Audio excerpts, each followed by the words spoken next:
Welcome to the show. This is the Cult of Conspiracy, and my name's Jonathan. I'm Jacob. And today we bring over our new friend, Chance from the InnerVerse podcast. Welcome to the cult, sir. Hey, I'm all about joining new cults. This is great. Thanks for having me on.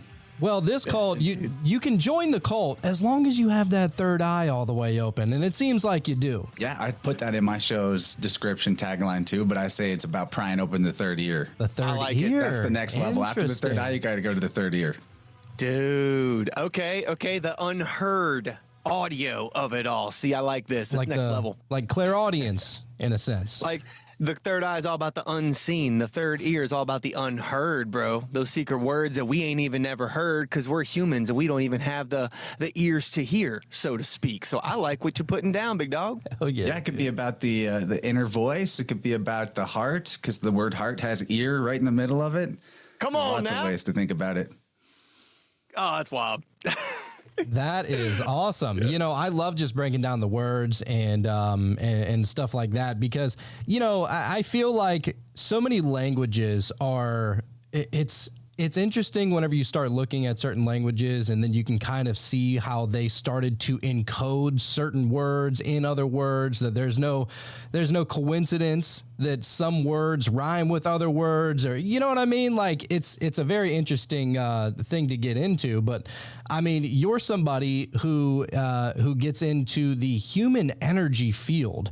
Now, I've heard people talk about this kind of stuff in the conspiracy world. There's this woman that was breaking this down, and you might be talking about something different, but there was this woman that was breaking this down saying that basically we have like some sort of like IP address. Have you heard about this? No, that sounds retarded. Oh, shit. I'm just kidding. I mean, we all got a unique vibratory pattern. I'm sure that there's some truth to that. So, but you know, as soon as people start to get into like, and this is how they are using it to get you, I'm just like, turn it off. It's gay. That's stupid. Yeah, you gotta keep I'm not into vibes. boogeyman stuff. It kind of like had to not distance myself, but it's less and less often that I'm all that interested in talking conspiracy because without solutions baked in, without understanding how the truth is that you were never anything but whole. Not a butthole, but you know, you were always whole from the beginning, you know. Right. I'm just not that into it anymore. So some people will talk about human energy field dynamics as like, and this is how the EMF is messing with you. And I can talk about the detriments of technology and dissonant energy fields all day, sure, but without the solution side of it, it's kind of pointless to me. That's all I mean. No, So I absolutely when we're talking about agree. human energy field, do you mean like the chi? Because like, and again, this is me, fish out of water. Jacob's completely unaware of what exactly we mean by human energy field. So help me here. There was a video, and we played it on our show, Once Upon a Gap, Jonathan will remember, where this woman claimed that she could like harness her chi and harness her energy and basically create an impenetrable force field around her. Okay. And like she had her whole team like give their energy to her, and it was a whole thing. And she was about it. And they let this big dude looking like he was maybe 220 pounds, not like a big old Samoan, but like a full grown man, fucking steamroll her ass, right? And like her energy field did jack and shit. But again, who's to say if she was tapping into the right type of source? Who's to say if she wasn't properly trained? Like there's so many different levels of this. Now, do you mean something in this regard, or to what level do you mean? First off, before you even answer that, Jacob always likes to give the worst possible example. So that was because we've seen other examples of people, you know, harnessing their chi to like move things, you know, like people start out by moving aluminum foil and stuff like that. Or how about the one Asian guy? You remember that video about how he balled up his chi in his hands and he was able to light a fucking ball of paper on fire. You remember that shit? I do. You didn't think about using that. You wanted to use the shill one. No. I still believe that guy was a shill too. What? But like no, you remember when we had that episode? I even talked. I was like, did he have some sort of an igniter on that paper and this and this? And you were like, come on, that was real. And I'm like, there's no fucking way it was real. I remember that. I know the video you're talking about. Don't know if it's real, but it is kind of simple to just ask yourself the question: how come there's a dude out there who can break a brick with his head, but if you tried to do the same thing, you'd break your head on the brick? What's the difference? Fair enough. Okay, so then better way, not to throw shade or any way in shape and form. When you talk about the human energy field and harnessing that, to what extent do you mean? Okay, cool. So we're talking about what in the occult or even the New Age they talk about is the aura. So this is something, there is the science trademark has covered this off. It exists. There's an electromagnetic field or a type of plasma that your body sits right in the middle of. The average person's extends about 6 feet off to the left, right, front, and back, and 2 to 3 feet above their head and below their feet. So that's real. That can be proven and detected with instrumentation. Sure. So what is that? Is that just the result of your body's bioelectricity, or is there something more to that? And when I talk about the human energy field, I'm really interested in teaching people about the anatomy of that energy field. It's more frequently, maybe better to just refer to it as the biofield. That way it's a little less, it's a little more specific with the talking about the biofield, the science, because the science, as little as I trust the science, they have looked into that. There is such a thing. And what's remarkable is that your aura or your biofield has an anatomy to it. And what I mean is that different parts or places in that aura contain specific types of energy or information. Just like every human being has their kidney in approximately the same spot in their body, your energy field is the same way, that where the energy is at that you're looking tells you something about what that energy is related to. It's super simple. You can conceptualize it to start with the more common notion of the chakras, and you go from there. And it's sort of like a way of making that concept less nebulous and more practical and usable. And so what I do is, other than being a podcast host and just getting into the deep gravy about all the esoterics, I also work one-on-one with clients where I use tuning forks, like this guy, to find where there's energy that is stagnant in their field, and essentially like click and drag and bring that energy back into the center channel or the energy center that it came from and bring it into circulation again. And that's the simple nutshell answer. There is some more complexity to it than that, but it's pretty powerful to get your head wrapped around the idea of your biofield anatomy, because then you can start to understand the thing that is totally lost in Western medicine, that your symptoms are symbols and that they're not just something that happened to you or that your body is doing something wrong or dysfunctional, but there's always a message in whatever the discomfort or the problem is, even stuff like random injuries.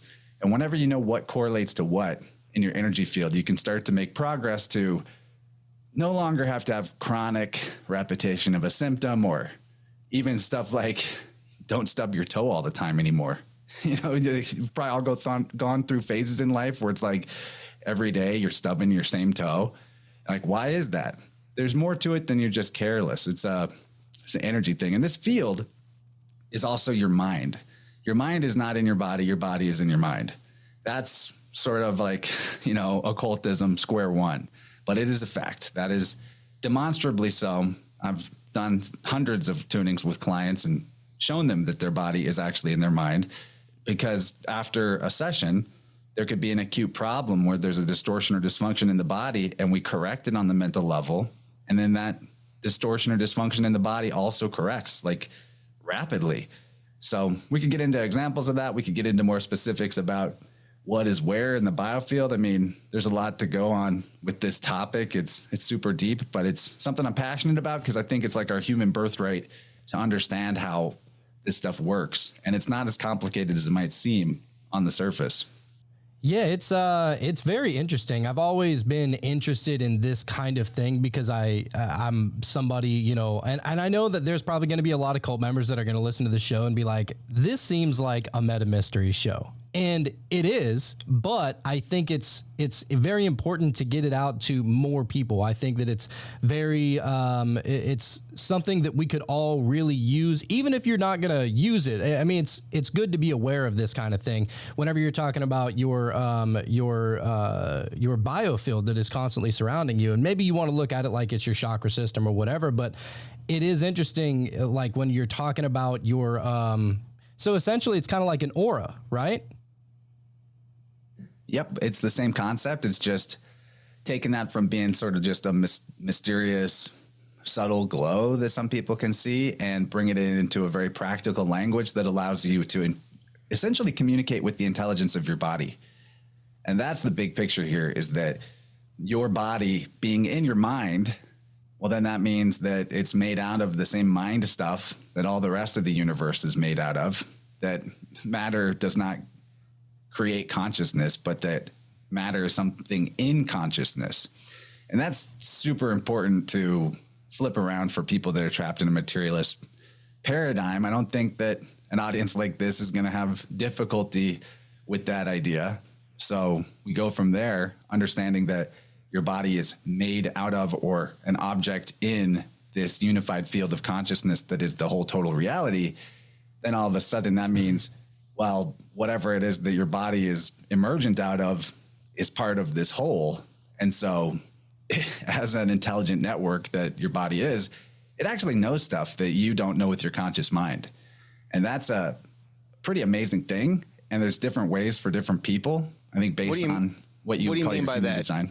Your mind knows things that you don't. Your body knows stuff that your conscious mind doesn't. Okay, go in depth a little bit. Now, by that, do you mean like, okay, my arm is hurting. My brain is telling me that's pain, but my body knows, yeah, you just broke your arm. Is that what you mean, or is there a depth to this as well? There's a depth to this. So okay, I'm talking about, I'm really mostly talking about like stuff that's part of the eternal, natural makeup of the cosmos and the universe, that your body's tied into all that and knows all that perfectly. Just like, okay, you know, there's animals, right, that an earthquake's about to happen and they just know to leave. So they get in that signal through their body. You could call, yeah, it's kind of like instinct. You could call it that. And I mean, that's the other thing too. Now, what is instinct, right? Why does a baby horse, for instance, know immediately to stand up and start walking and start grazing? Meanwhile, a human baby only knows how to suck and swallow. And like, that's the only instinctual things. So different types of animals have different instinctual things. And like you're saying, what gives them that, right? What tells them to immediately start doing this? Is it that aura, if you will? Is it that energy field that, just like all the other horses that were born before them, have done the same thing? They know instinctually on some sort of level that we can't exactly grasp. They know what to do. So I could see where you're going with that for sure. Now, I did want to ask you to break this one down a little bit more. As you're talking about the body, the mind is inside of the body, but the body is inside of the mind. Now, that's a very deep philosophical question here, or at least statement to propose. I would argue that both are happening at the same time, right? Well, your mind does sense itself as being within the body. That is true. It's one of those paradoxes, right? Yeah. But so I have no problem with someone saying, well, it's both. But the important part is to know that your body isn't what's creating your sense of mind. That's why I give precedence to the mind being inside, or the body being inside the mind and not the other way around, because people can have out of body experiences. There's so much research on veridical near-death experiences where the body is literally offline and they know some shit that they shouldn't know. They heard what the doctors in the room said or what have you. You know, there's just mountains of that evidence. Fair enough. Well, and it also how are you having an experience and sensing and gaining information when your body is off, if your body's the thing that's making your mind? That just doesn't, that doesn't work. Right. Well, and I'll also say this is that, you know, what's very interesting about the body just in general is that it almost seems, and I could be just wrong right here in understanding this, but doesn't mass kind of like the way they break it down in certain sciences and stuff like that, you know, whenever you get down to the atoms and down to the quarks and you know, the tiny minuscule level, it seems like mass itself is almost like a borderline illusion. Now, I don't mean that it's not there. It's clearly, obviously there, but it portrays itself as if it is a solid object whenever it's not that simple, right? So like the fact that that your consciousness exists inside of what is perceived as mass, but your consciousness, it's not an illusion. Like you're clearly here, you're self-aware. And so it does seem like, you know, I always like to say it like this. It almost seems like, where the, what is it called? Venom. The symbiotic. It's almost like a symbiotic relationship, our conscious mind to our body, or like a parasitic, but like not in a bad way. I think, therefore I am, in other words. Yeah, I think if so. you're in a dream state and you have an experience in the dream where you're like trying to move something that's heavy and it's too heavy for you and it has all this mass, but then you wake up and you're like, wow, there was never a thing. In that sense, I see what you mean. Like there is no mass. I kind of lost touch with physics and in the mainstream because I didn't think they're going in all that useful of directions after all. But, you know, the interesting thing in terms of reframing physics and all of the stuff that we're talking about is getting into the depth psychology realm. You know, this is based on the work of Carl Jung and his expanded framework. When you really grok what he's trying to say, it opens the door to speculations as to whether a greater or more comprehensive mind that acts on a principle of association by similarity might be at play in many of the cases of people's paranormal experiences. And that requires some unpacking. But like, why is it that in abductions or UFO encounters, people are all of a sudden like levitated or passing through walls? You know, that speaks to what you're talking about of mass being maybe not as solid as we think it is. And why would that be happening? So we got to take some serious philosophical ground back from materialism, understanding that at the core of any cosmology, there is a belief that has to be chosen. So whether that's you choose the Big Bang belief or you choose the in the beginning belief, I just choose that the belief that life force energy is the preeminent essence that everything else emerges out of.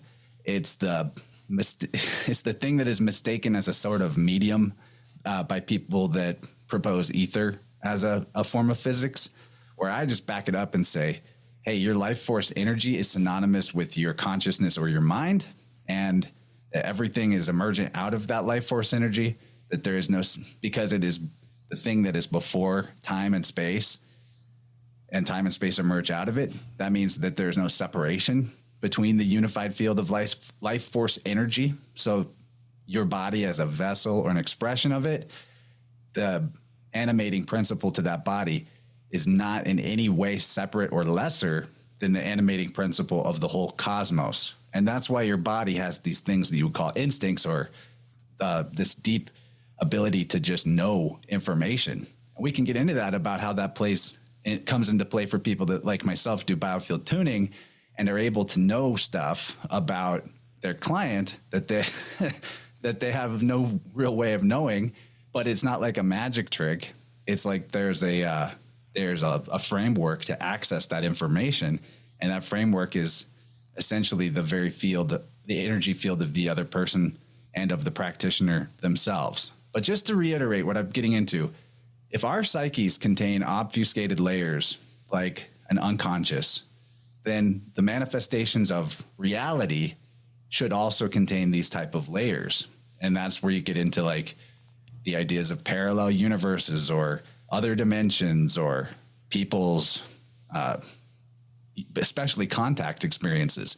And what I'm trying to get at here is that those paranormal experiences represent hidden potentials of like obfuscated potentials of our psyche, which is ourself, and thus part of our reality and even what our bodies can manifest, that are breaking through the barriers of oppression that we have set up for them.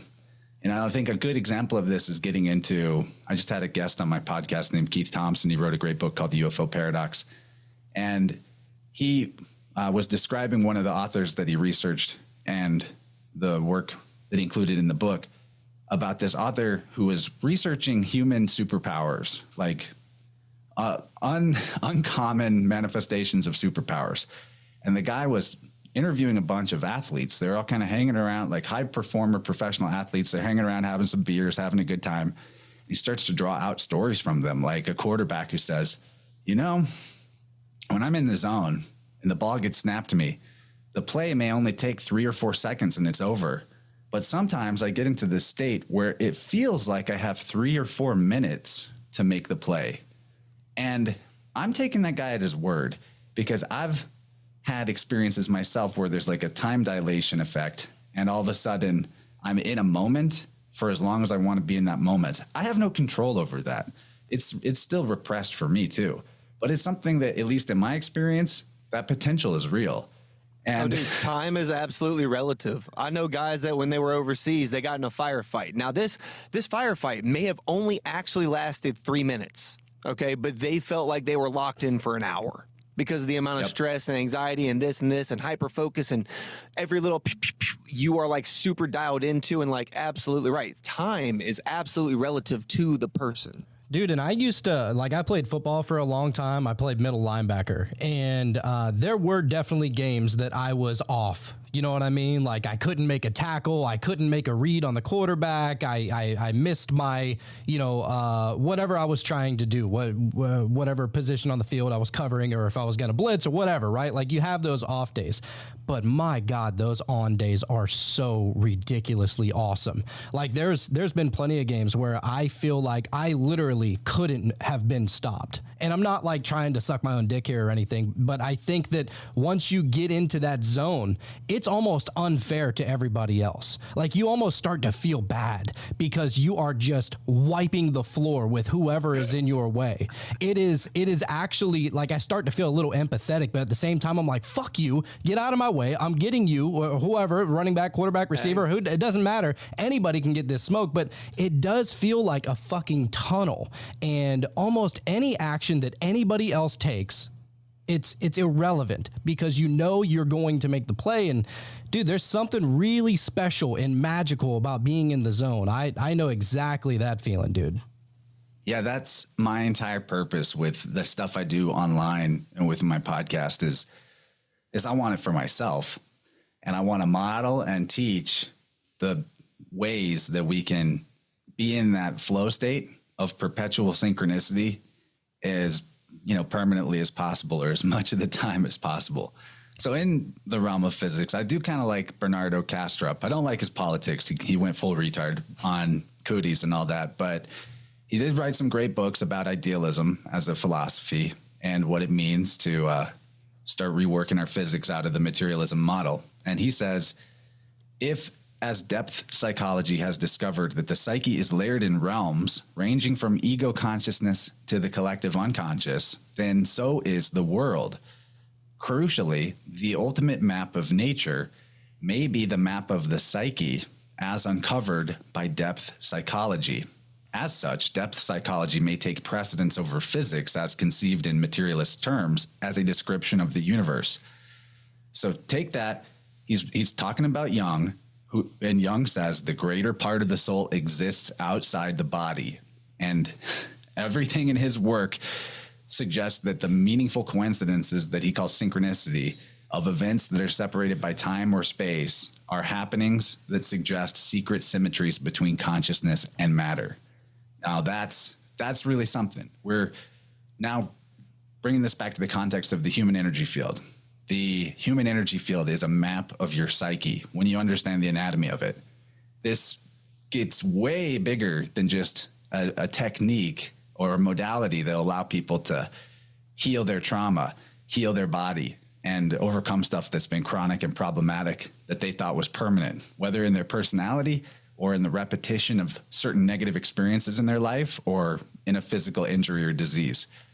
Everything in the occult, in terms of the magical tradition, when you really boil it down, when you really understand what you're looking at, It's psychology. Yes. You're looking at the psychology of the cosmos, and there's something about the organizing principle or the harmony or the synergy nature of this realm, why there's a something instead of nothing, why things seem to self-organize into order instead of just falling apart in the entropy that materialism claims is our inevitable destiny.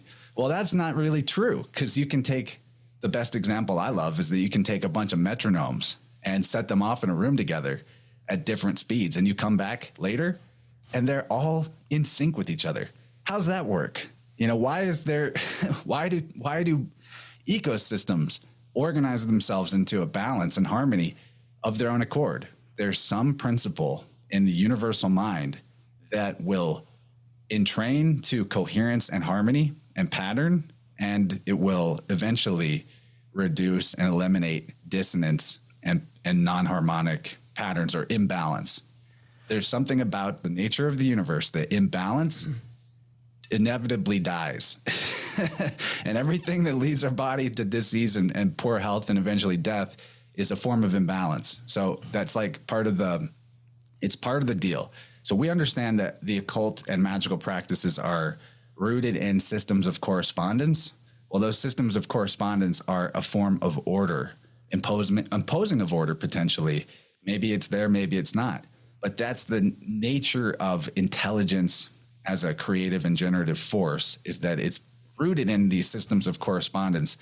And if we can understand how those systems of correspondence work within ourself and our energy field and our body and mind connection, while we're taking a huge leap forward to a true and useful physics of the cosmos and of the mind of God, you could even potentially say.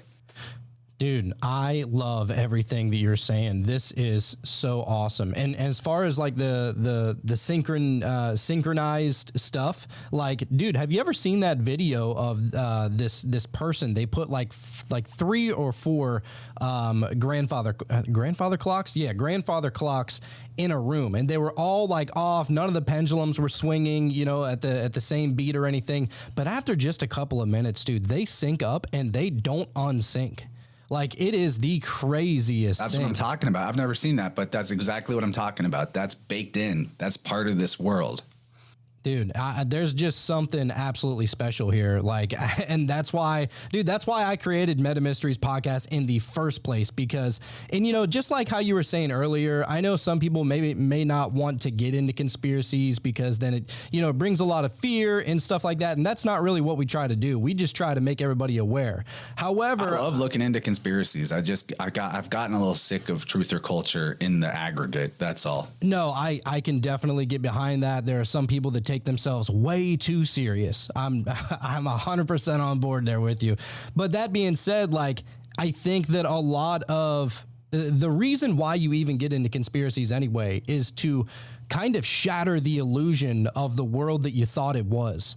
Like, that's the reason why I wanted to get into it, because I know that whenever I first started looking into 9/11 and flat earth and clones in the music industry and, you know, all that weird shit, it's like nothing really is what it seems. And then you dive deeper and deeper and deeper, and the illusions and it's opposite day. We were playing opposite days since we were little kids, and no one told us that it's opposite day. Yeah, exactly. And that's the thing. And, you know, so that's really why I like to do it, because I want to, in some way, wake people up to say, this world is not what you think it is. Okay. I just want to shake the hell out of you. It's not what you think it is. Don't go with the flow. Like, yes, go with the flow, like in your normal life. But whenever it pertains to listening to some politician telling you what to do, some fucking athlete telling you to, you know, you should do this or do that. It's like, you know, I'm one of those people that, like, I agree with the statement that, you know, the one reporter told LeBron James, like, shut up and dribble. That's what you're here to do. Nobody cares about your fucking politics or anything like that. We watch you for entertainment. Now entertain me. Okay. Like, it's a good person. I know you're a person. That's great. But, like, don't try and dissuade my opinion on a certain political aspect. That's not your job. And so that's the great thing, is that once you can start to shatter that illusion, then it opens you up to, all right, well, I wonder what else, you know, if this is clearly some kind of illusion, if this is clearly some kind of a scheme just to kind of, you know, for them to be able to parasitically burrow through your fucking brain, it's like, all right, well, how do I break out of that? And that's where you come in. That's where you come in with the human energy field and finding out what are all these synchronicities about. And like, dude, it's a deep rabbit hole, but I swear once you break off of all the negativity, you start looking for the positivity and you're like, wow, we honestly live in a fucking magical realm and nobody taught us this. Yeah. Boom.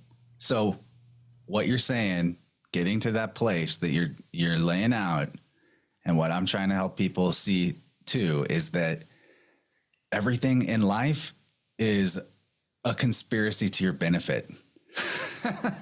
That's the deepest conspiracy, is that everything's going to be fine. And even the apparent evil or wrong stuff is there to make you stronger or better and will lead you to a better place. I'm not saying that people should like intentionally do evil. That's going to have blowback, and that blowback is going to teach you a better way of being. So it's going to benefit you. But, you know, you don't have to go through the dark, scary forest, the swamp of sadness or whatever. You can start to see that everything is information. It's a message. There's a message in everything that's for you in this exact moment. The very nature of truth itself is that it cannot be hidden. It cannot be destroyed. It's always present in every quantum of data that your senses are currently experiencing. Somewhere in that tapestry of information that you're taking in, there's the truth about your inner state, your inner world. And there's with the world itself and like the shared consensus reality, there's an element of that represents, in the Jungian sense, the deepest, most immovable, difficult to shift aspects of our subconscious. And that's pretty interesting too. Like, because then you can start to learn about yourself by learning about the world. And that's where in my opinion, that's where like the spiritual value of going through the syncretic perspective of world mythology and religion and the good work that Dylan does. You know, Dylan prefers solving the mystery of like what's true and what's historical. And I appreciate that a lot about him. And I want to know the answers to that stuff too. But my big interest in that field of study is how knowing the patterns of the mystery schools can teach us something about our own power, because it's the generative principle that is at the seed of all mythology, the mystery of the generative principle. And also that mystery is a big part of the contact phenomenon too. Whatever these things are that are breaking through the layers of repression in the collective consciousness. And they want to, you know, they're the Greys that want to like make hybrid children, or the fairy folklore abductions, and they're taking someone away to fairyland and getting them to breed with a fairy woman or fairy man. There's second star to the right, and straight on till morning, sir. It seems to me like that all of that lore and those contact experiencers are pointing to us about what is the biggest mystery in our cosmos, because those fairies or those Greys, they're trying to figure it out too. They represent our state of not knowing about this thing, that is the fact that there's something instead of nothing, that we can create new lives with our bodies in an automatic process, that the existence exists instead of non-existence. It's like a super deep mystery. So let me ask you this. As we talk about the old ways, the ancient mystery cults, we bringing up faith folk and interbreeding and things like that. Let me ask you personally, do you believe that this is based in reality, or is this a metaphysical, metaphorical sense of breeding with these people? Is it a spiritual thought process, or are we talking about things in the real world? What are your particular thoughts on that? I do not really know. Listen, before you answer, not going to start shitting on you one way or another here. Honestly, sure. No opinion on it one way or another. People come at it different ways, right? And I'm sure, like you mentioned earlier, the truther movement starts to it turns in your mouth a bit, right? Because you'll get people that believe that, just throwing one out, magic. me and Jonathan have had this conversation many a time. There are people out there that believe that magic is more of a mental practice that you can do to kind of better your own life. There are others that believe that magic is an actual force, like full-on Harry Potter wand type shit going on, right? And I'm not here to shit on one side or the other. What I'm saying is, for what you're saying, your talking point, when you bring up these types of things from the old ways, the mystery schools, the fae folk, these interdimensionals, whatever, do you believe that these are more like spiritual, mental exercises that people can do to better their lives, and that's the deeper meaning of these stories? Or do you believe that these are actual physical stories of potentially real things that took place? Where are you at in that whole spectrum? Great question, Jacob. Yeah, that is a good question. I want to formulate it the right way here. I'm not trying to dog nobody, okay? I get it. I have gotten shit on so much for calling Kamala Harris a whore here recently, but like, and I'll stand on it. I'll stand on it. And If that's the hill you got to die on, bro, then that's the hill, dude. I mean, Ho recognize whatever. ho. You know what I'm saying? Game I do. recognized game. I worked construction. What is that if not being a high-paid whore? I don't want to hear no shit. I ain't slut-shaming. I'm just calling it like I see it. Anyway, so I'm not dogging you one way or another on your opinion on this, but I'm asking, where are you at? Okay, cool. So there's facets of what you're talking about or asking about. The first facet would be the initiatory practices. So with that, there's so little known about them, and I've never joined any secret societies. I'm just speaking from conjecture, of course, but I think that it seems like, especially with the way that psychedelics are folded into those rites and rituals, that there's probably some deeper intention in all that about helping the initiate contact their own unconscious forces. And their unconscious forces would be like a fractal microcosm of the universal layers of existence that are currently repressed or hidden from our view. So that's like the whole notion of you die before you die. And that's part of what it means to be initiated. So I think there's always a thing about rebirth baked in there as well, right? And you can look, there are some cultures, as a matter of fact, Pythagoras, his number cult, as a matter of fact, the person who was trying to become an initiate had to go into silence for at least 7 years before they could even be admitted to the cult to become a member. That's too much. But like, what's your dedication? You know what I mean? Or was it 7 or was it 1? It was one of the two. It was some really crazy amount of time. 7 seems a lot. Yeah, it's still, even 1 year of silence seems like a lot, but there was like so many things you had to do to pretty much get your mind in a certain place for them to do what they needed to do to get you to the next level. So maybe that was also a part of the mental exercises.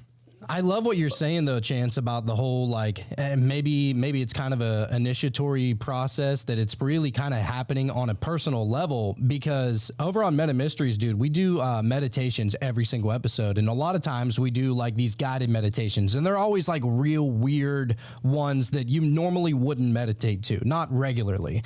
And there was a time where we meditated to be able to meet our spirit animal. There's a time we meditated to be able to meet like who your spiritual dragon is, and all of these crazy things. What's like, your spirit animal? A panda, actually. You know, pandas aren't real though.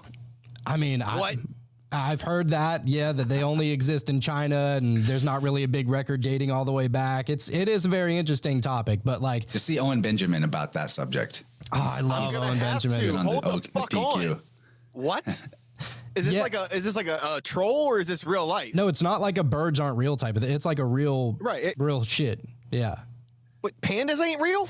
Like, not that they're not real right now, but look into it. No, I'm gonna do a deep dive on that later. But y'all are blowing my minds right now. That's my favorite bear. It's mine too. It's like that was like the animal that my grandmother, she was like, she collected a bunch of panda bears. You walk into her house, you see nothing but panda bears everywhere. So maybe that's why I saw it. But anyway, like I saw my own personal dragon. I met my own like personal friendly leprechaun, and it's like these things, they seem so real in the moment. I've done that stuff too, man. I've had that type of sort of shamanic journey work experience in my early explorations of this type of thing, and I got tiger spirit guy or a spirit animal. It's pretty sweet, pretty fierce, dude. And I even once did a meditation, got like journey type of work to meet a guide, like a spirit guide, and I wound up being Gandalf.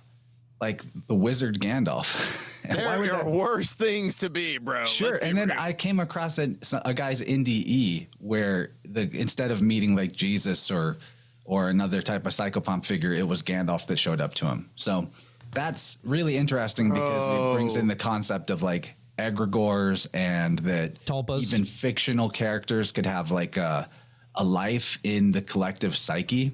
And that is so important as a data point for understanding the like savior figures of mythology, because you're bringing up the mystery cults, and another facet of that would be the mythology in the religions around various miracle stories. And for the most part, I don't think that they're talking about a real thing that historically happened. I mean, we could get into where these miracle stories came from, and that's pretty interesting because there's an anatomy to that that's just as systemic and consistent as the human energy field anatomy. I love to talk about that too, but I'm glad we have this caveat right here, because I don't think that it means that there's no such being as a Buddha or a Jesus. I just don't see the reason that it needs to be a historical figure that walked the earth and did all the same shit as every other solar son of God deity in exactly the same symbolic pattern. I absolutely agree, dude. That pattern is most evidently manifest by the sun's journey through the zodiac. Dude, and that's the thing. It's like, all right, if you go and tell anybody that, oh, Jesus, I'm not trying to ruffle any feathers, especially with you here, Jacob, but like, let's just play with the idea that Jesus was never a real person. Well, does that take away from all the magic of everybody praying to him? All the people that are seeing him in visions or dreams, or seeing signs and synchronicities that are related to that, or anything involved with that character, right? You think so? You think that there's no such thing as an egregor? I don't even think it's an egregor, guys. Let me even throw another layer on this to you. Okay, so if there's all of the occult tradition, or the mystery school tradition of all the different religious sects of the world, they're all based on a doctrine of emanations, which means that there's a source that is the pleroma, or the all, and then there's almost like ripples coming out of a disturbance in that water that was still. Because I say still because when you have everything in its opposite combined, then it all cancels itself out. But then going back to Jung describes this idea of Abraxas, or the top deity, as that pleroma where everything is canceled out with its own opposite. Or, another way of thinking of it is there any difference between being in pitch black darkness or complete blinding light and whiteness? Either way, it's all obscured, right? So if that's the case, well, there would be one thing that was not canceled out, and that would be power or effectiveness, or reality or existence. Because if you combine effectiveness with ineffectiveness, or existence with non-existence, the non-version does not cancel out the pro version. So that would mean that, like, philosophically, it's very logical to conceive that there's no possible way that there could be nothing. So now we have a ground to stand on with philosophy and say, okay, we're answering the question of why is there something instead of nothing? Because non-existence doesn't exist. It can't exist by its nature. You can't, there's no such thing. So beyond that, then what's these first ripples would be like the generative power, or the effectiveness itself in the cosmos, that ordering principle, that first impulse of creation. And so, like, the tree of life metaphor, if all of life is one continuum, and we are sort of like buds or branches or leaves on a bigger tree, and we're all connected through this eternal primary life force energy that is the mind or imagination of the divine, well, then it makes sense to me that there would be a firstborn mind on that continuum. So you could conceive of it like the trunk of the tree. This is the protagonist. It's in several places in the Bible describing Jesus. It talks about how Jesus was there with God before the creation and all that. Yeah. And this is very similar to all the other like figures, be they Eros or Hermes or what have you, Thoth, etc. That I think there's a good chance that what people are encountering in their NDEs where they meet one of these psychopompal deities is that as something that we're connected to, that we're deeply, deeply connected to, or it's inside of us, or we're growing out of it, that this first mind, this first individual being that emerges out of the whole or the source, which is power, effectiveness, generation itself, is something that exists, you know, and it takes different forms for us based on how we might perceive it, because it's also part of, like, we're part of the same mind that it is a part of, and it wants to help us just the way we want to help our finger, or a tree wants the leaf on it to do well. So I'm totally cool with people having any belief they want, even if they think that there's a historical reality to an incarnation of one of these sons of gods. But I think that it's bigger and beyond all that. And I think that the religious mythologies are just there to help us understand the idea.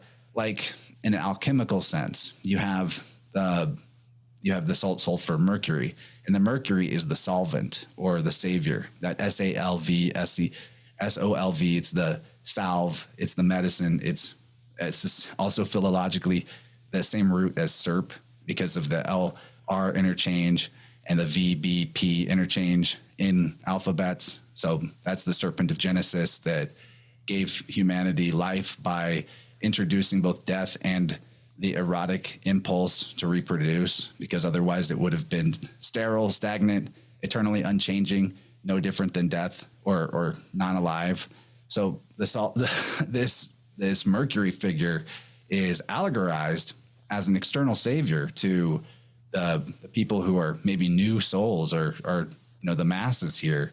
And I think that in the teachings itself, it's pretty evident that they're trying to point to the fact that actually the Christ is within you. The Christ is within you.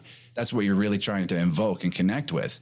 And in alchemy, to bring around that metaphor, most people's creation of like a tincture or something, they have the alcohol as the solvent or water as the solvent, typically alcohol. That's the preserver agent, actually. It's the savior. And when they finish their process, they leave the tincture with the alcohol in it, because that makes it have a longer shelf life and et cetera. But the final step of the alchemy would actually be to remove the solvent, to remove the mercury agent, to take the alcohol out of it. And then you just have the salt and sulfur. You just have the pure essence of the philosopher's stone. And I think that that's kind of what it was all trying to point to in the first place with the religious mythology of external saviors, is that you bring the purified elements of the salt and sulfur in yourself, your body and your mind or your spirit, into that purified state with the knowledge that is provided by, or the example that's provided by, or the model, the pattern of that mercury, of that savior. Because the mercury, by its nature, is a balancing agent. And that's what we're supposed to do with our body and our mind. We're supposed to find balance. That's what life is based on. That's what life's continuation is based on, that balance. And it operates in that way by, it's like the trickster. Where there's too much good, it brings some bad. Where there's too much bad, it brings some good. And that's how it works in alchemy too. It's the agent that brings something from one side to the other side and vice versa, and balances out the equation. But the last step would be you take out that external savior. You don't need it to be true or untrue. Doesn't matter. You found it within yourself. You've purified or brought balance to your body and mind. And now your life can continue indefinitely. So that's how I see it. Jacob, did you think we were going to be getting into alchemy today, dude? I love this. I had no idea, because you kept me in the dark specifically, and I see why. You never know what I might want to talk about in a day. That's fair. No. I get you. So, all right. So, roundabout way answering the question, when we talk about the Fey world, interdimensional, you believe that there may be some sort of metaphorical lesson to be learned from these types of stories, but you're also not writing off the potential that they really do exist in real time as well. Sure. Yeah. I mean, I've seen the DMT entities. I've interacted with stuff that's in the mindscape. There could be there could very well be a reality to it. Another way to consider it is like I've had what you call mediumship experiences or abilities before too, that were verifiable with other people. So what's going on there? There's at least some record of the information of a person who's no longer in their body that's accessible through this unified field of life force energy. I've got I've got stories about that too, and they pertain to biofield tuning. Might be fun to give those examples. Go for it. Oh my God, dude. Yes, I would love to hear about that. But going back to your whole meeting Gandalf in one of your meditations, I just want to throw this out there. So I just kind of want to lay the foundation real quick of this story. So Jacob, he had like a demonic experience whenever he was younger. Then he ended up having some angel come and save him from the demons, which inevitably he ended up having to defeat on his own, because that was something that maybe it was some kind of lesson that he needed to learn, and not to always rely on something, but that he has that power within him. But the angel's name happened to be my name, which coincidentally, I'm not saying one way or another, I'm just saying coincidentally, but here's an interesting thing. It wasn't you, bro. It was not you. Whatever you say, sweet pea. But I just want to throw this out there. Dude, I had a meditation on Meta, and it was a meditation to meet your spirit guides, right? And so I'm waiting for this spirit guide. Like I'm waiting on, like a Gandalf type character, like some kind of old sage that's, really guiding me along the way. Sure.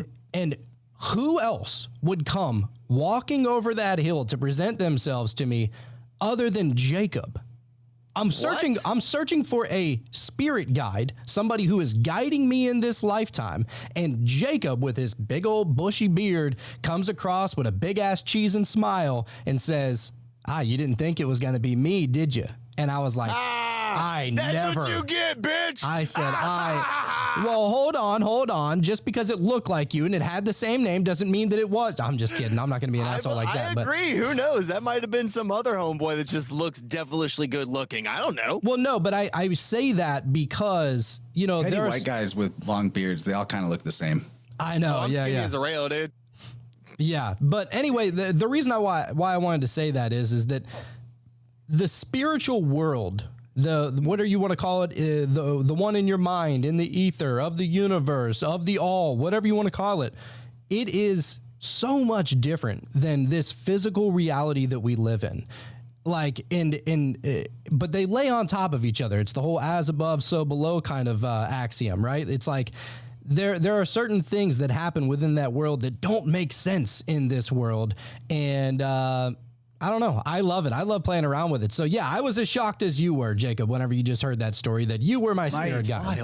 Well, my theory about what you just said, just the theory, is that they're really not that much different, that they're actually like a mirror or identical to each other, with the caveat that in the purely mental astral realm of experience, that the type of limitations that we have in the physical that are imposed based on our own systems of repression, they don't exist in the same way in that level of mind. Just what I think. But I've every once in a while when I'm doing my energy work for a client, and I don't go out of my way to do this because it's not really my preference, it complicates things. But every once in a while I'll run into like an attachment of a deceased loved one that's not really doing much good riding along in the energy field of the person that they're with, or something along the lines of that.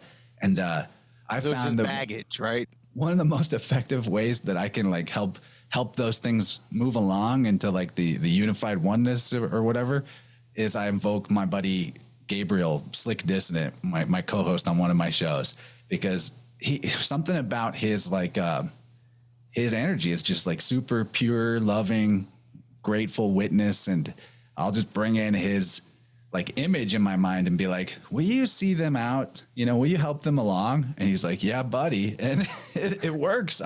It works. And then there's results for the person that I'm working with. So that's it's legit. Yeah, dude. And Jonathan, I don't know what to make of me being your spirit guide. If it was in fact me, I hope that in the physical realm, I can help you along whatever path that may be. And I hope that that transfers into the esoteric realm of whatever you may be doing as well. I'm here to help you, my brother. Well, dude, I definitely believe that, like, look, we're in each other's lives for an absolute reason. Like, there is a reason beyond even our understanding, right?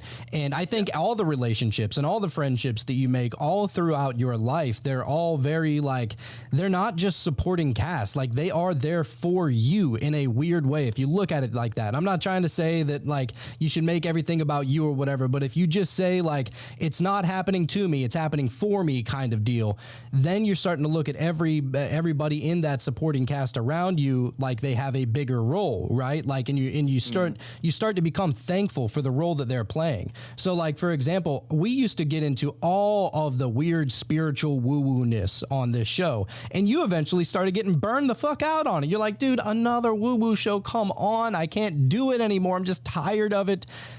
And then you were like, well, why don't you just make a woo-woo show, bro? Like, just go make a show and you can just talk about that all you want. Bro, that Meta Mysteries would not have been created if it wasn't for you saying that, bro. Like, and your stirring and our constant back and forth of all this spiritual craziness. It's like, that's what got me interested in the first place. And so, yeah, I mean, I would say that you're a guide in some way. For sure. I mean, it just made sense. If there was that much of our listeners, our cult members that genuinely wanted to hear about the metaphysical things, brother, it seems like a whole other show based in that was just the correct move. For sure. And dude, that show, I have learned so much ever since diving into all of the weird spiritual stuff. Like, I love learning. It's honestly, I love the conspiracy world. Don't get me wrong. But my heart belongs into that spiritual woo-woo-ness. Like, that is what I am so incredibly entrenched in. And that Cajun Night channel that is launched is going to be happening. That's going to be where I have all my little passion projects and I let my tisms just go fucking haywire. It's going to be a blast. By the way, that Cajun Night YouTube channel, that link will be down in the show notes for anybody that wants to go subscribe and check out Jacob's new show that's going to be coming here soon. Yep, it's going to be slow for about another week, maybe two, but I'm promising y'all, beginning of September, there is going to be constant material, constant content being dropped on that channel. Now, real quick, as we talked about Gandalf in this dude's NDE, okay, real quick, and I am not trying to belittle this man's NDE. I don't know his backstory. This might have been some real things that he needed to hear in that moment, but ... Could y'all imagine if he came out of that and started reading Tolkien like that was the Bible? And like Gandalf truly was essentially his Jesus and like all other gods, okay, weren't there when I died. You know who was there? Tolkien. And it's like, how can you talk shit to that? Well, dude, in my opinion, this is my opinion, the way that people dogmatize their interpretation of the Bible is essentially just like if someone made Lord of the Rings their Bible. That doesn't mean that there's no value in the Bible or that there's not truth allegorized in the Bible. There's tons of it, but so does Tolkien. Tolkien's got tons of it, especially when you go into the more expanded material like the Silmarillion and the origin cosmology of his whole system. It's like, that's beautiful. It's beautiful, and it's really no less of representative of the way that the world religions described their origin of all things anyway. So, like, what's the difference? It's all about it's all about being heroic and good, and like, man, I love Tolkien, but I see your point. I see your point. I tell you what, we over on Meta, we just got done reading this book called The Kabbalion, and it's basically the 7 Hermetic principles, kind of new agey flair to it. But we really enjoyed it, and one thing that we kind of came to is the whole idea. They get into like the all, which is basically everything, all encompassing. You can call it God, you can call it whatever, right? But they call it the all. And what I thought was very interesting is that, you know, he was making a point, or it's the 3 initiates, or if it's that one guy. But either way, they made a point to where it was like, you, basically, you're a part of the all. And so essentially the all is in you and you are a part of the all. So like, think about it like this. And so I tried to break it down into like even simpler understanding. So like, who wrote Harry Potter, the Harry Potter books again? Pretty sure it was a secret society that put a figurehead forward called J.K. Rowling. I like where you went there. So let's say, I don't know. So let's say, all right, J.K. Rowling, she is her own individual person, right? But then she wrote a story. She made Harry, she made Hermione, she made Ron, and the wizard guy, and like Hagrid, and all that kind of shit, right? But like, direct rip off of Star Wars, but yeah, whatever it was. But the point is like, what if Harry and Hermione and all those characters in that book, what if they, came to like an understanding, like, oh, what if it was like its own little world, almost like a real little world that was just made up, right? And J.R.R. Tolkien is the one that created that world. Well, Harry could essentially be like, well, I am one with the creator, and the creator is one with me, because without the creator, I would have never been created, and so on and so forth. And so it's like the idea behind like the all existing in you and you existing in the all kind of situation. And where, a lot of people, they like to take it to like a weird place and they say, I am God. And I'm just like, you can't say you are God. You can say you're part of, the whole, which is God or the universe or the all or whatever you want to call it. But like, it's interesting whenever you break it down into like simple terms like that. You know what I mean? Maybe it's kind of weird, but that's Tolkien actually goes into this a lot in his letters to people and some of his other writings. He talks about creation and subcreation, that essentially it's like there's almost an endless recursion of a creator creates a world, and then beings within that world have sub creations that they make, and it's like turtles all the way down. I think that there could be something to that for sure. Dude, I had this crazy thought the other day, and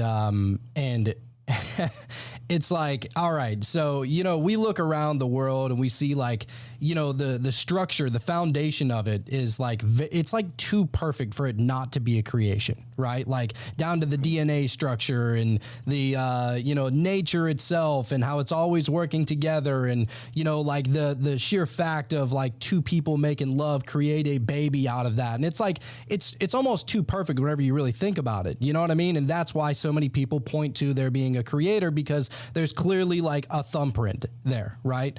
Exactly. And so I had this thought, dude, and I want to see what y'all think about this, because this thought tripped me the fuck out. I was high as balls when I came up with this. This could just be a random high thought, but I want to get y'all's interpretation or, understanding of it. So, how whenever, let me give you a little story, actually. Whenever I was a little kid, I was like 7, 8 years old. It was whenever the first PlayStation 1 first came out, right? And I wanted that thing so bad, dude. Like, it was something like all my friends had it. They either had the PlayStation 1 or they had a GameCube, whatever, right? Yeah. Nintendo 64, whatever. Everybody had a system, and all I had was just the old, like, brick-looking fucking Game Boy with the green screen. Like, I was clearly the odd one out, you know what I mean? And everybody always wanted to go over to all my friends' house that all had these game systems. You can always, you can all play Madden or Crash Bandicoot or whatever game that, and it was just always such a good time. And so I always thought, oh my God, like, if I can just get a PlayStation for Christmas, my life would be so much better. I would envision all my friends coming over and all my friends having just the best time, and us drinking, Mountain Dew and eating Cheetos and just cutting up the entire time, right? Like you imagine how good it can be, how perfect it would be, right? As that little kid imagining, you getting that PlayStation. Well, I take it to a weird place. So not to say in the beginning here, but like, imagine the mind of God or the mind of the creator or whatever.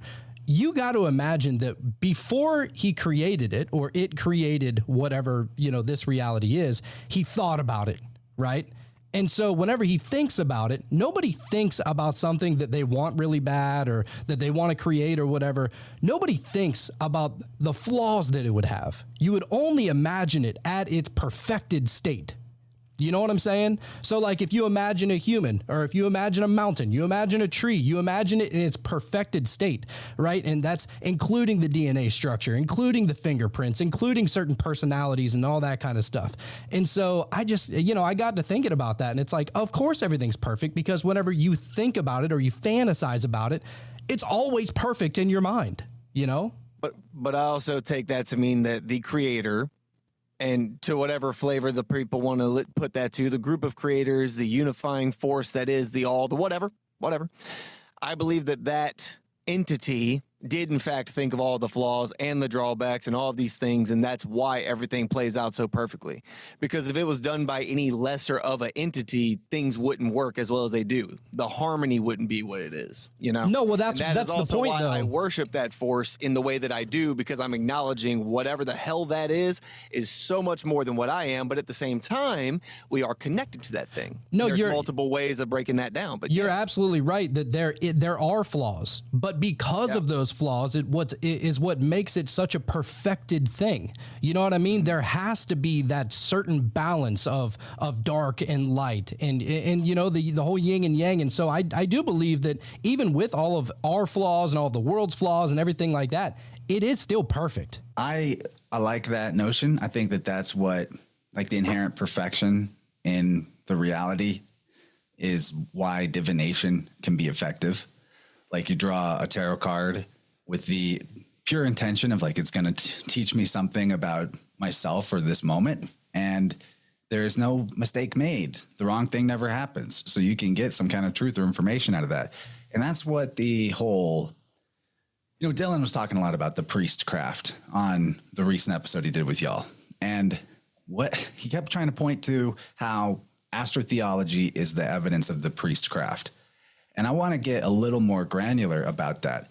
So I have a buddy named John McHugh. He wrote a book called The Celestial Code of Scripture. He's a professor at Brigham Young University, so kind of a renegade in the academic establishment for even going here, because there's been a long-standing proscription, like banning, against investigating the relationship between biblical, Quranic, Mesopotamian, astronomical knowledge with the Bible and the Quran, as you know, the Especially fact that at Brigham Young University, the largest Mormon college on earth. Like, he's kind of kicking a hornet's nest on this one. Yeah, and he's an archaeoastronomer. He knows cuneiform. He can read Akkadian and Sumerian texts and is super familiar with all that stuff. And he's also into the American Southwest star lore and archaeology. So he has brought forward, it's not the first person to discover this, but there's a notion that's in various cuneiform tablets called Lumashi.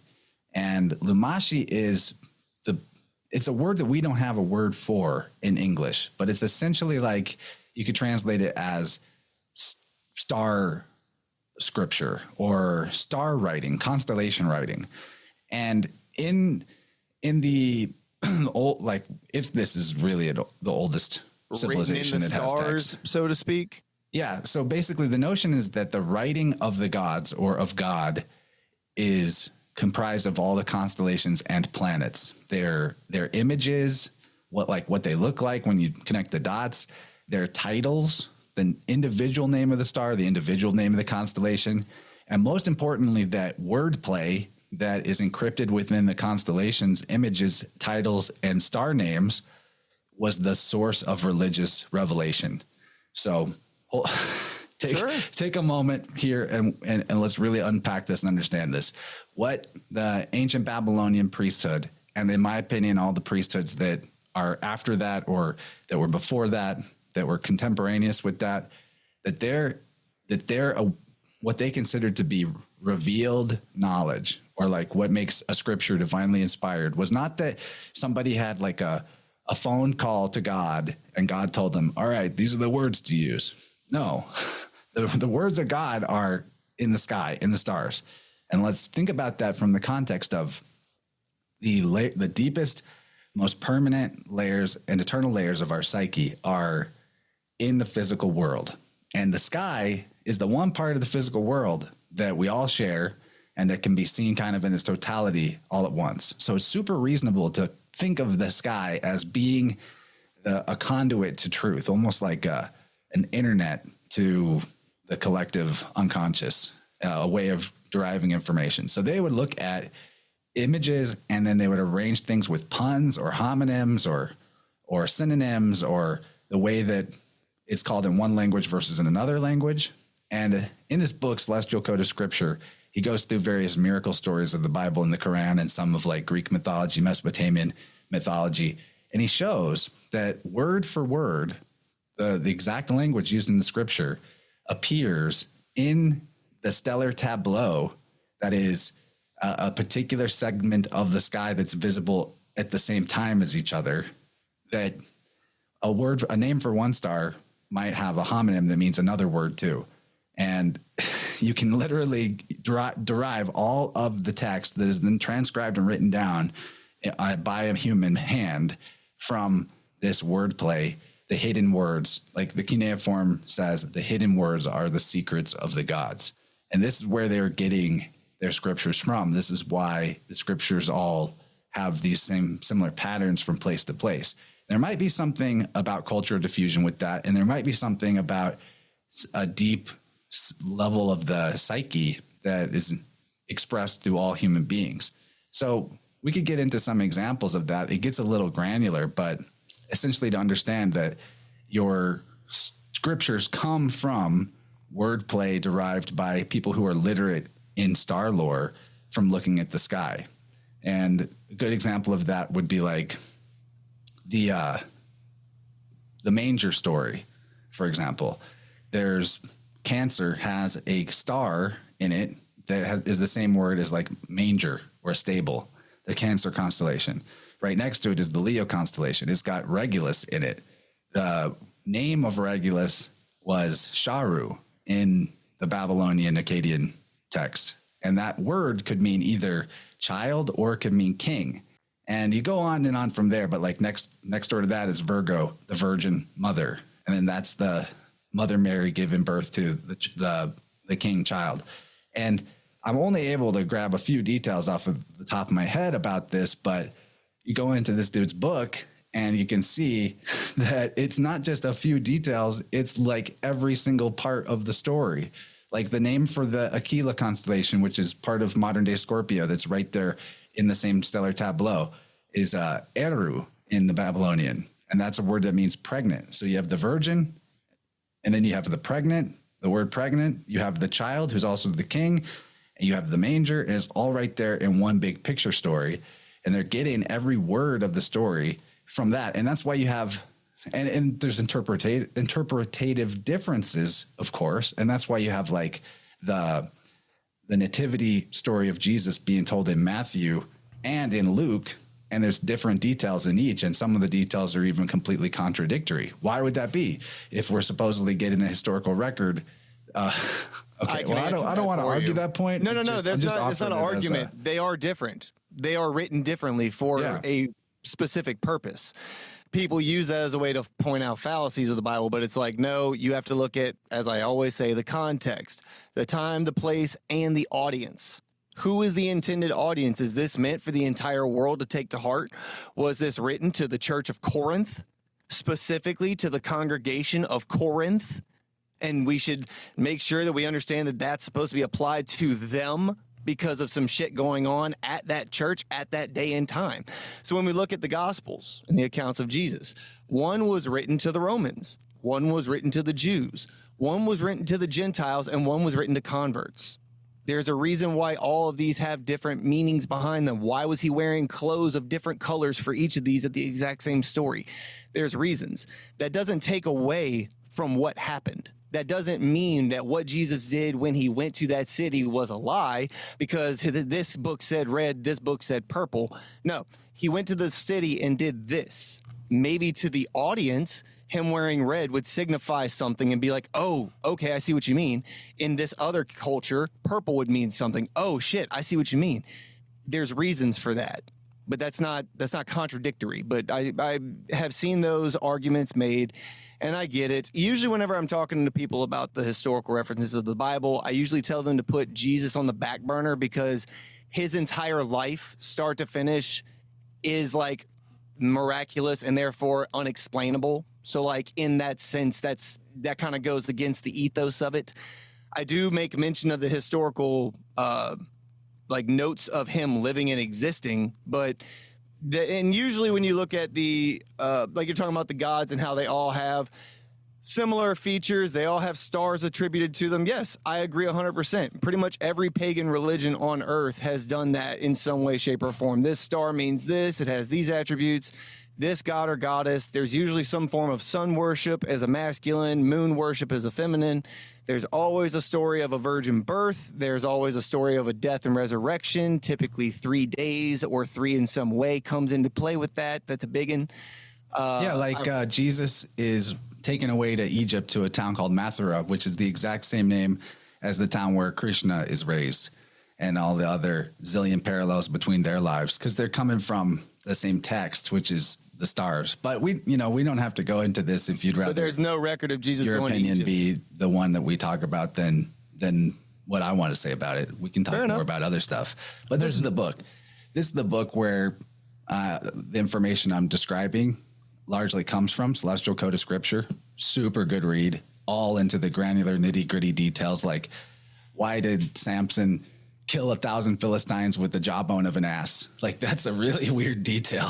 It seems like that would be pretty hard to pull off. So in terms of the miracle stories that just seem to defy like what we know and experience of what's possible in nature, it does have a great deal to do with the details in the star lore, which is pretty cool. And by the way, like for any of the religious people out there, it doesn't matter if you're Muslim, you're Christian, you're Hindu, you're Buddha, whatever. Like, you can look at all of this astro-theology, like all of the star stories and everything up in the sky. You could look at it as if it was a foretelling of things to come. Like, it doesn't they don't have to be at odds with each other. That's actually the whole point too with the Lumashi that I'm describing. Is not only did they use it for judicial astrology, as in predicting something that's going to happen, more importantly, it was supposed to be a record of what had happened before. So that's why they're using it to then tell you stories that are like historically based, because it's where it comes from. And there was a pretty common practice in the ancient world that when a king or an empire would come jack some other nation nearby, that the first thing they'd do is take the astronomer priests hostage. And they, like, the name Homer in the Greek Homeric poetry, epic poetry, Homer means hostage. The name means hostage.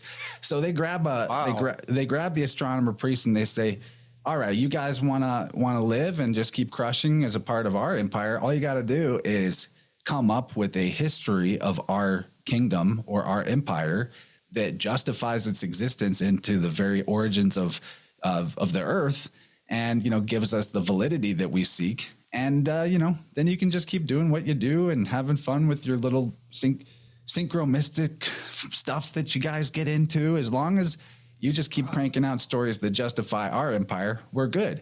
And that's actually what I think is that is freaking awesome. Greek for hostage. Yes. And that's what's at the root of why Mosaic history, in my opinion, is worth disputing as actual history. Because throughout time, especially in the European kingdoms and whatnot, the majority of those kings and queens were tracing their lineage back to one of the children and sons of Noah or something like that. And it had to do with why they considered themselves, or why they presented themselves as having the divine right to rule.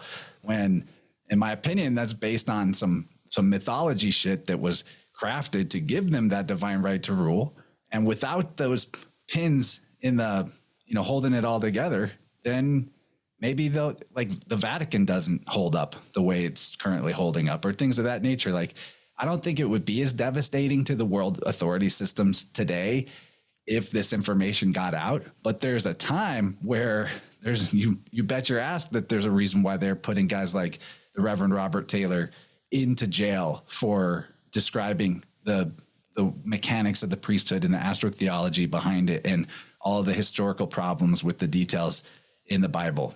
And that doesn't mean we want to throw the baby out with the bathwater. One of my best friends is Marty Leeds at the Gnostic Church and Academy of Lord Jesus Christ. And I go to his Sunday live streams almost every Sunday, and I listen to him break down the Bible, and I get all the good, juicy truths about nature and about morality and about, the mathematics of the creation that demonstrate that order, harmony principle. So like, I'm into this stuff. Like, I think that there's lots of value to it, but I don't like, or I don't personally see the need for it to be a historical happening for it to be valuable, but to each their own. That's just me.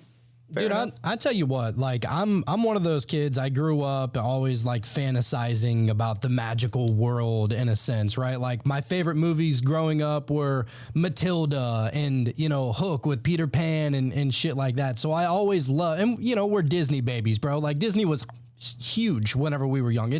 I mean, obviously it's even bigger now, but like, you know what I mean? Like, so we grew up fantasizing about all of the magical things that possibly could happen. Right. And, as I grew older, I was still interested in, but I didn't know exactly where to find it. And so the most common thing that you would do, at least here in America, well, you go to church and you see if there's magic there. Like I wasn't raised a Christian or anything, but I thought, you know what, let me go check this out. And I became addicted, bro. Like I was going every single Sunday for over a year. I was going home, I was reading scripture, and like I would stay like studying online, you know, listening. Oh my God, King David, he wanted to get this chick, so he murdered 100 or 200 Philistines and clipped off all their weans to give them to the king so that the princess could be his bride. Like, whoa, that's crazy. Right. There's crazy shit in that story, right? But the craziest thing is that once you start to really put your heart and your soul and your belief and your faith into this, like into Christianity, at first for me, it was like, oh my God, I'm starting to see crazy like synchronicities and things are really happening. If I pray, like lo and behold, something is going to come from that prayer. Nobody else heard that prayer. I was the only one there, right? Like, how is it possible that this thing that I just prayed for, or, you know, it doesn't have to be a certain thing. It could be a circumstance. It could be something, right? But they were showing up on my doorstep, and I couldn't, you know, deny it. You know, the certain powers of praying in Jesus and God and all that stuff, right? And so whenever I saw that, I was prayer super real. Oh, dude, it was incredible. And so whenever I saw that, I was like, dude, I know that this shit is real. Like, I know that it is. And so my first thought, unlike, you know, some other people, which I'm not hating on any other people, I wasn't raised in it. So I thought, all right, well, there's in it. Well, I was raised in fire and brimstone Baptist version of it. Right. I wasn't raised in that. So I kind of had a different mindset going into it. And so I thought, wow, the magic is absolutely here. There is something going on here. And so then I started to really look everywhere else, because I was like, all right, if the magic is only here, then I shouldn't find it anywhere else. Like, I shouldn't, because if this is the truth, then it should not exist anywhere else, and I'm going to go test it, right? So then I started getting into Buddhism and Taoism and, you know, all of the different spiritualities and looking into certain other religions and looking into, you know, the witchcraft and all, like everything encompassing everything spiritual. And I tell you what, dude, it's a wild thing whenever you put your absolute belief into whatever form of spirituality. This is me saying it. I'm not saying that this is the way that it is for everybody. I'm just saying from my experience.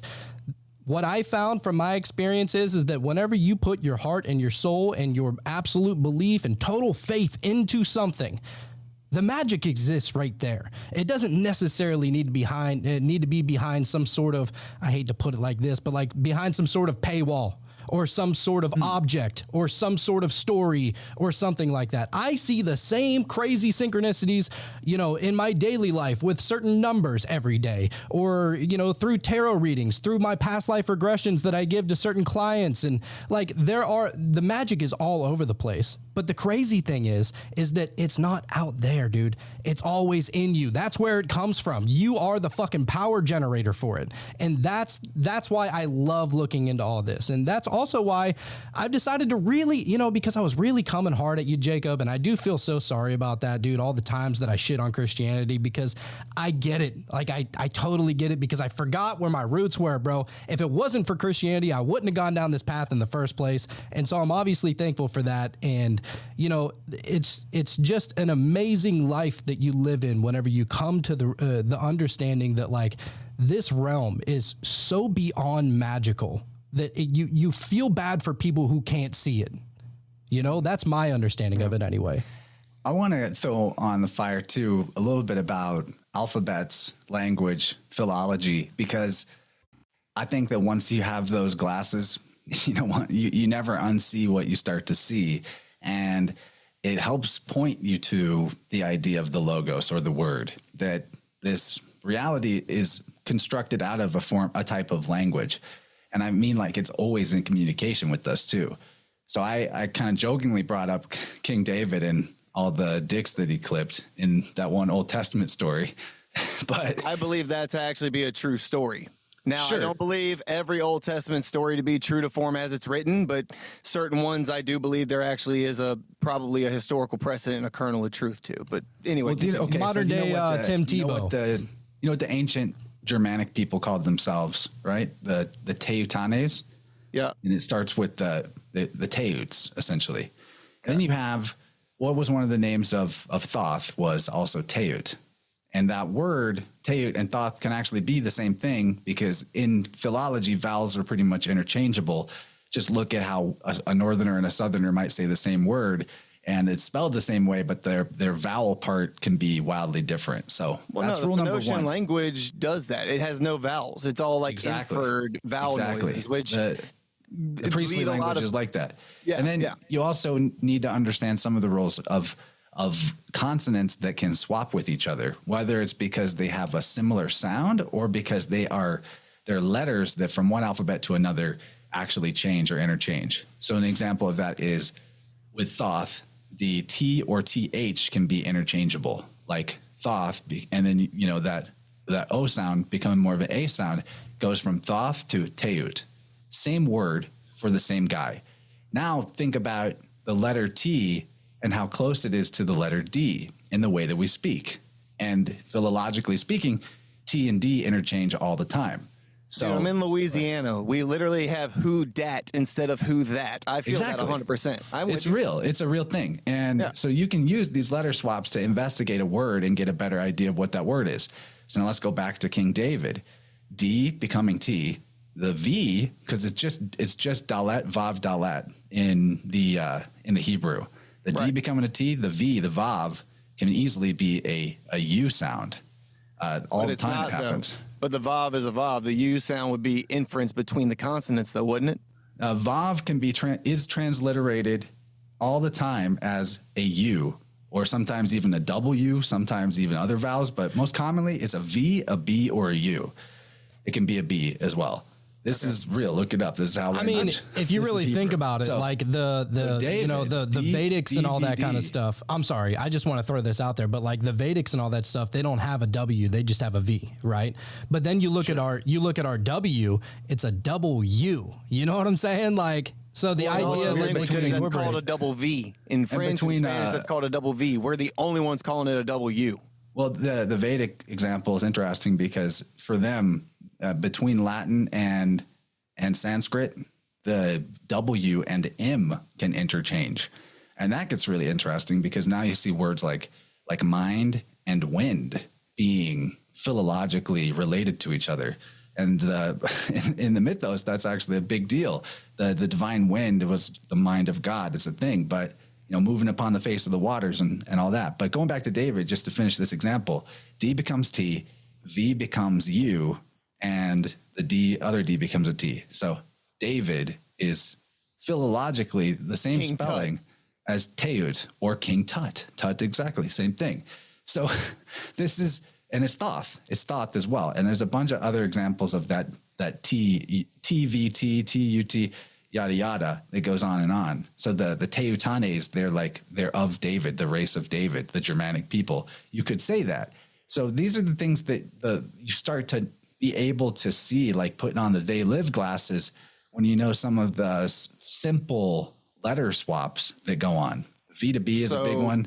Like the letter beta in Greek, they say it as a V. They don't even have a V. They spell it with a mu and then a pi. Like MP is how they spell the sound B, like B in Greek. But because their letter that used to be B, beta, just became a V sound. So that's like a big deal, is being able to see that. And then all of a sudden syncretizing the different characters in mythology becomes automatic. Like you can't not see it, that Thoth or Teut and David are the same spelling, the same word. But I also believe that, again, David being a real dude, not just because he's mythologized in a storybook somewhere, but I believe that the name attributed, for instance, Jesus, we know that wasn't his real name. There's no J in the Hebrew alphabet, right? We know this for a fact. The guy in question who walked the earth's name was Yeshua. Now, I know we can break that down to mean different things in different ways. I 100% understand that with you, right? That being said, Pope Gregory the First wasn't born Pope Gregory. That wasn't his actual name, but that's how we call him today. The guy still walked the earth. The dude exists. You know what I'm saying? Now, the gods with other names that these people worshipped and deified, I think, meant something else. But just because the name is in a history book doesn't mean that or in a book, doesn't immediately mean that it's somebody who doesn't exist, especially whenever there are archaeological and historical accounts, not just from the Jews, but other historical counterparts that reference them being a King David. But maybe, like you're saying, he may not have been called David in the language of the day and age. I don't know what pronunciations they would have had per the day and age that he walked the earth. I'm going off of the phrasing that we use in the American English today. You know what I mean? Well, I think that he's not really trying to come at religion to dispel it. That's not the purpose. He's just trying to... It's the same way that your boy said that, like, all right, for instance, Noah and his 3 sons. Your boy had mentioned them as if they were deities, right? He made attributes to where, like, Japheth, you could make the attribute that he was the Greek god so-and-so. And I'm like, wait, hold on. And that's where, like, I wish I would have known beginning the episode that he didn't believe that any of those people had ever walked the earth. It would have changed the tone in which I formulated my questions. I'm going to be very honest with you. Like, I was under the assumption for half of that podcast that, like, obviously these dudes lived, and he's like, no, Jesus didn't even live. And I'm like, oh, well, now I feel like a dick. The past hour has been under a whole different pretense. You know what I mean? But I believe personally that they did walk the earth. Was that their actual names? I don't know. I believe that that's what we're calling them right now. But yeah, the whole story of Noah. Yes, I know Gilgamesh has a story that's very similar. There's stuff. The Old Testament, I believe, is a history lesson. It is not something we're supposed to apply to our life today. There are belief systems out there and religions that do take that to be the way we're supposed to live today, and they try to adhere to the laws. Let's just drop this subject. That's them. I have lots of cool stuff to talk about that won't set this off. So. Okay. Let's do that. You know, like I want to maximize the good stuff that we can share for sure. In this episode. You know, I just to end on something right here real quick, though, going back to his point, like whenever he was talking about certain people within magic or the occult or, you know, these spiritual, groups or whatever, it's a different way of looking at reality. It's that, all right, it honestly doesn't really matter if these people physically existed or if they didn't, because it's all pertaining to the mind anyway. They exist in the mind. And neither side can prove that they did or didn't. Either. That's the point. It's that it's all built into the mind. All of these people, all of these icons or religious figures or spiritual figures or whatever, they all stand for something. They're their own sigil in and of themselves. And within magic and within the occult, that's how you use it. Doesn't matter if it's, it's just what's understood to be true by the masses and obviously correlating with your mind to be able to put that into practice. So I just want to lay that out there. That's why it's a different way of looking at it.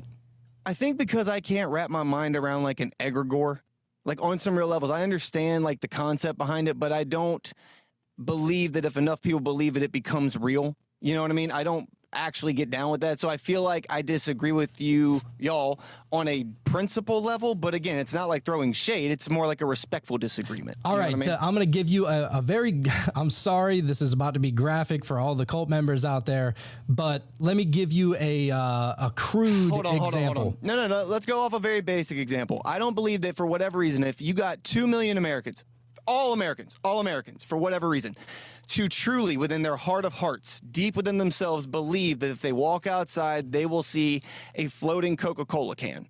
And I don't know how you did it. Did you get them there through mass hypnosis? Did you get them there through mass waves of whatever? Or go vote a certain way? Let's go that route. Let's not go to the crazy. Let's say that somehow you got every single American on the same page to where it doesn't matter if the votes go one way, this person will win. I don't believe that's how reality works. You can't like will something into actual existence. You can't make a Coke bottle float in the air because everybody wants there to be one. No, that's not the point though. The point is like in the example that I was about to give, like, and that's why I wanted to preface it by saying it's a crude one. So about somebody fucking my wife or something. That's always the reference. Nobody's fucking your wife. I'm not going there. Let's circle around to some productive stuff, guys. Right, but yeah, I just want to make this example real quick, just to really send it home real quick. So, like, think about it. Like, we've all spanked the old chicken, right? Like, whenever. All right, so whenever you're spanking a chicken, and like, let's say you don't have your phone, you don't have a magazine, so you start fantasizing about this figure, right? And like, that figure exists in your mind for you to get through with your process. It doesn't necessarily mean that that person is actually doing it. It's just a fucking psychological thing. That's the whole point behind what we're trying to say here. That's the idea of an egregor, if you will. Okay. It existed to serve its purpose. It existed as a sigil or as a Mystique from Rick and Morty. Sure. It serves its purpose and it's gone forever. Absolutely. So, there guys, you go. Does this show go out video too, or is it just audio? Yeah, video too. Oh, cool. Can I screen share something? Absolutely. Please. Yeah. Let me give you the capability of that. I'm sorry. I didn't want to drag that on, but I'm trying to get Jacob to, start to wrap his mind around this kind of stuff, and not for him to believe it or whatever, but just so he can, understand at least, not be so lost in the dark. It's like the guy who had his whole story from the Holocaust that he did all kinds of talks and like wrote a book about. And there's like a girl that came to the fence every day and gave him an apple. And then it came out by historians and his own like children that it wasn't true. And he was like, but in my mind, it's real. But in my mind, it was real because he kept telling the story over and over again. But okay, I got the screen share. That doesn't make it real, So this is a page on my website that I wanted to show you guys that has all kinds of information about the biofield anatomy for people that are curious about this. So I wanted to provide a resource where it's not just about a page that they can go to book with me, which they can, but also so that they can start to learn about this stuff for themselves so that they can apply it in their own life. Okay, so real quick, Jonathan, if anybody would like to see this rather than hear about it, tell them where you can go. You can go to patreon.com/Cult of Conspiracy Podcast. And I don't know why I said that with a question mark. I just had to think about it there for a second. I'm Ron Burgundy. I'm Ron. Fuck you, San Diego. But it's like, you can go down. All of that information is down in the show notes. What the great thing about Patreon is, especially nowadays, is that not only do you get commercial free, you get the shows a couple of days in advance, and you are the first person to your number one priority whenever if you want to send a message, ask a question, do whatever. Jacob is holding that down, and he does a great job at it. And also we go live every single Tuesday night. And so all the cult members collectively, we all come together to put all of our minds together and wrap our minds around whatever topic it is, all these different perspectives. And that's why it's you got to be a cult member for that. And not that anybody who isn't on Patreon isn't a cult member. It's just that there is definitely an upper echelon of cult member, and that's what we like to call the third eye all the way open tier. So if you want to be able to go join that, it's $10 a month. You get access to the free lives every Tuesday, as we said, first priority, a couple of days in advance, and no commercials. So if you're somebody out there that is complaining, oh my God, these political commercials, oh, it's a vaccine commercial, oh, it's this, it's that, and I can't stand you guys have a commercial every 20, 30 minutes or whatever. All right, well, there is a medicine for your grief there, and it's called patreon.com/Cult of Conspiracy Podcast. That link is down in the show notes.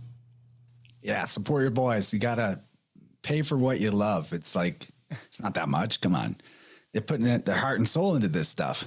Okay, so this is the page, though. It's my website, InnerVersePodcast.com. There's a tab at the top, Get Tuned, or you can just put in the /sound-healing. And why I want to invite people to go here is because, first of all, it's going to walk you through the process of what biofield tuning is about.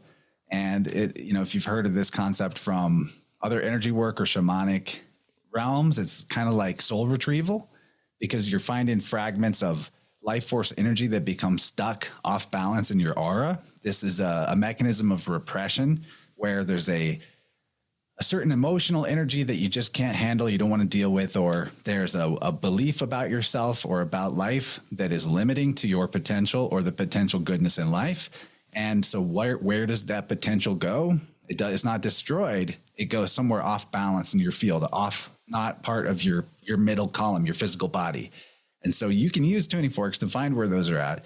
You can bring them back into balance. It's not just as easy. I mean, some of it is as easy as like you're clicking and dragging it with the sound. We talked about how coherence works before, how the grandfather clocks brought themselves into harmonic rhythm with each other. Well, your body is a frequency organism too. And so coherent sound, like you can do it with other things too, sound bowls, etc.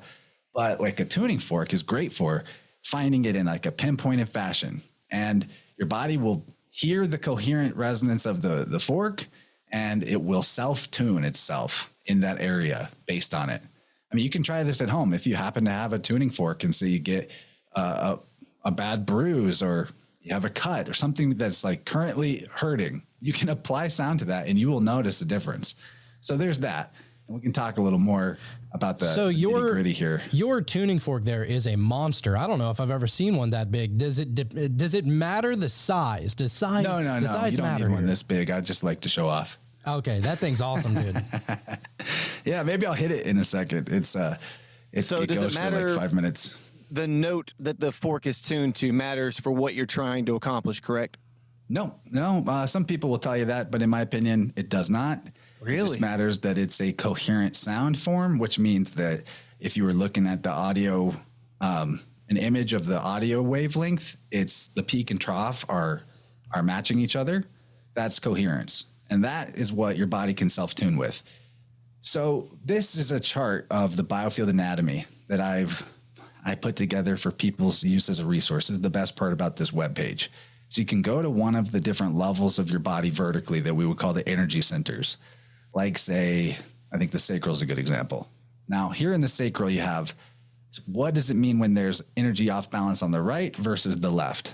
And how would you know if you have this off balance energy at the sacral level? Well, it might be your creative output is blocked, or you might be feeling generally unsatisfied with your relationships or with life. You may be having sexual dysfunction. You may be, there's actually more to this than what I can fit into one chart, but I'm trying to get the best out of it, or, out of the space available. Another thing that's a big problem for sacral people, stuck energy for people in their sacral, is digestive issues, like certain foods you can't eat, or maybe in times of stress or like travel, you get like bloated, or you can't get rid of the food out of your body, things like that. So there's a lot of ways you might be able to tell, okay, I've got a sacral level issue.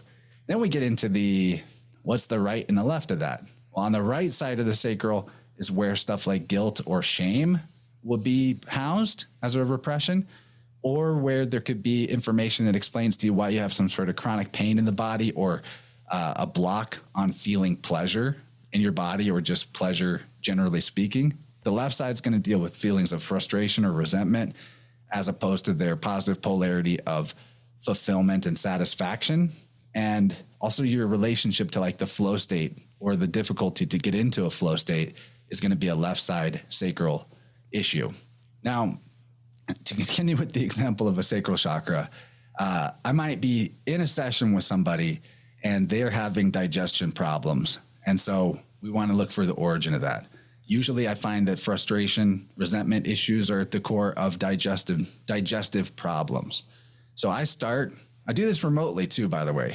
So I have like a dummy set up in the room made out of mostly crystals that represents their body and the different energy centers. We're on a call, and I start at the edge of their field, 6 feet away, and work my way inward. And wherever I find a snag, like a dissonance in the fork, is how most people do it. For me, I actually get a signal in my body, in my head. My ears pop and my head clicks whenever my fork crosses over a stagnant energy spot. And how far away it is from their body tells you how old they were when this occurred. So the example would be like you're 30 years old. You find stuck energy that's 3 feet off your body. That means that whatever it was got there when you were 15. That's when the pattern comes from. And these patterns can arise and go away at different times of life. Certain things can trigger them to return. You know, you might have overcome it and then it comes back later. Something like that is technically possible. But generally, like, maybe the issue ends up being, I'll give a direct example of a client, okay, who had, because these are the generalizations, and then an individual is going to have specific relationships to these types of energies. And the example would be this client I worked with who was having a lot of digestion problems, chronic digestion problems. And what we determined was that the pattern for her was that she tended to feel very frustrated or resentful when she felt like she was being like scrutinized by other people or criticized by other people. So that's what I mean about a unique relationship to it. And that's part of the journey, is figuring out like, well, what triggers my feelings of frustration that and brings up where I've repressed that frustration, so that a small thing that happens feels like a big thing when it really wasn't in that moment actually big. It's because it's tapping into this repressed frustration from the past. So you're feeling the bulk of that in the moment of the small thing that went wrong. Does that make sense? So that's why like people will overreact to stuff, is because they're getting a bigger pocket of repressed negative emotional energy triggered by the small thing. So this client, we ended up finding like the stuck energy first originated when she was around 4 years old or something. And she was playing outside, and another kid threw a rock up in the air and told her to look at it. And it fell and landed on her face, hit her in the face. So she got hurt. And then her parents scolded her over how dumb it was for her to look at the rock and let it hit her. So she just got hurt. She just did a silly kid thing. And then she gets badly criticized and scrutinized over it. This is where the origin was for her of feeling way triggered by being criticized or scrutinized. And so then in her life, she's like, you know, traveling, doing some public speaking type of stuff, everyone looking at her. And when she was on those type of trips, especially, her digestion would just go all off the rails. It's because she was feeling like scrutinized by being in front of people and all that. And so it was like triggering these old feelings of resentment that were mostly kind of getting like self-directed. So that's just one tiny microcosm example. But we worked on that with this client and found other correlations, different ways that she might be sensitive to getting feelings of resentment or frustration. We cleared the old backlog, brought her to like a zero balance of that type of energy. So there's not the repressed old stuff. We integrated it, allowed her to process it, so that there's not going to be like a trigger moment where all of a sudden the reaction is bigger than the cause should warrant, right? And her digestion improved. She stopped having all these weird problems. You know, we worked it out. And whenever those kind of problems might start to peek in again a little bit, she knows the dynamics for herself of how that works, and she rectifies her thinking patterns or reaffirms the way that she wants to be based on what she's learned through our tuning sessions, and she's able to get over the digestion problems before they become bad or really significant and serious. So how long is it until the said person would have to go back and, you know, have that kind of worked on again, though, typically? Well, the beauty of it is once you know a thing, you're never going to not know it. So these sessions can represent permanent shifts for people where they're never going to have the problem to the degree they used to have. And if the problem does kind of come back, they are better equipped to work it out for themselves on the mental, emotional level. But, you know, I would say my regulars, the most common thing for my regulars is to come maybe like twice a year for a session. And some people will come more like every 2 or 3 months until we maybe work out a variety of things that they wanted to work on. But I want to give a really cool story that I've been telling a lot lately. I'll stop the screen share. How long does a typical first session take? I just do 1 hour sessions. So we're hanging for about an hour and a half if you count the before and after, and the tuning itself is about an hour. And it's amazing what we can do in just an hour. It's pretty sweet. So I have this screen share so people know, like, they can use this resource to start to identify why they're having particular health issues. You know, you can go to each of these energy centers. It's going to encompass all the different parts of the body and the organs and et cetera. And you're going to get a really nice general outline that can help you get started for yourself. But it can really help to have an external person go over this with you, because sometimes these things are just too close for you to really see it. And then once they show you, it's like, oh, wow, of course. Yeah, that was there the whole time. But one of my favorite recent examples of a really successful tuning was a woman who came to me because she had recently started having these heart palpitations and tachycardia thing come up where her heart was racing and it would just stay elevated, and it was very scary. She causing a lot of anxiety and interfering with her life and her role as a mother of, I don't know, like 3 or 4 kids. And so we start to investigate what's going on with her, and we come across a part of the biofield that was being activated called the ancestral river. The ancestral river is sort of like a wave that goes through about 10 inches off the body on the left side and on the right side. And this is a place where the information of your ancestors is kind of stored, and it is connected to everyone up and downstream of your biofield, because we're all like in a whole continuum of life going on. And this ancestor river information manifested for me as the practitioner whenever I started putting my fork through it, that, you know, I have various ways to figure out what is being said to me by the stuck energy. And what I ended up determining was like, okay, it's your father's mother. So your grandmother was in some kind of state where she's having to take care of kids by herself. And she's in a constant state of like fear of some kind of threat, not feeling safe, at the same time as having to take care of kids. And she was like, well, wow, my father's mother was in London during World War II while London was being bombed, and her husband was actually off on the front fighting the war. So she was at home alone with her kids with the threat of bombing going on. I was like, okay, that's a major deal. It's a major deal. And more interestingly is how, as you age, as time passes, experiences go from closer to your body to further away, like the layers of a tree growing.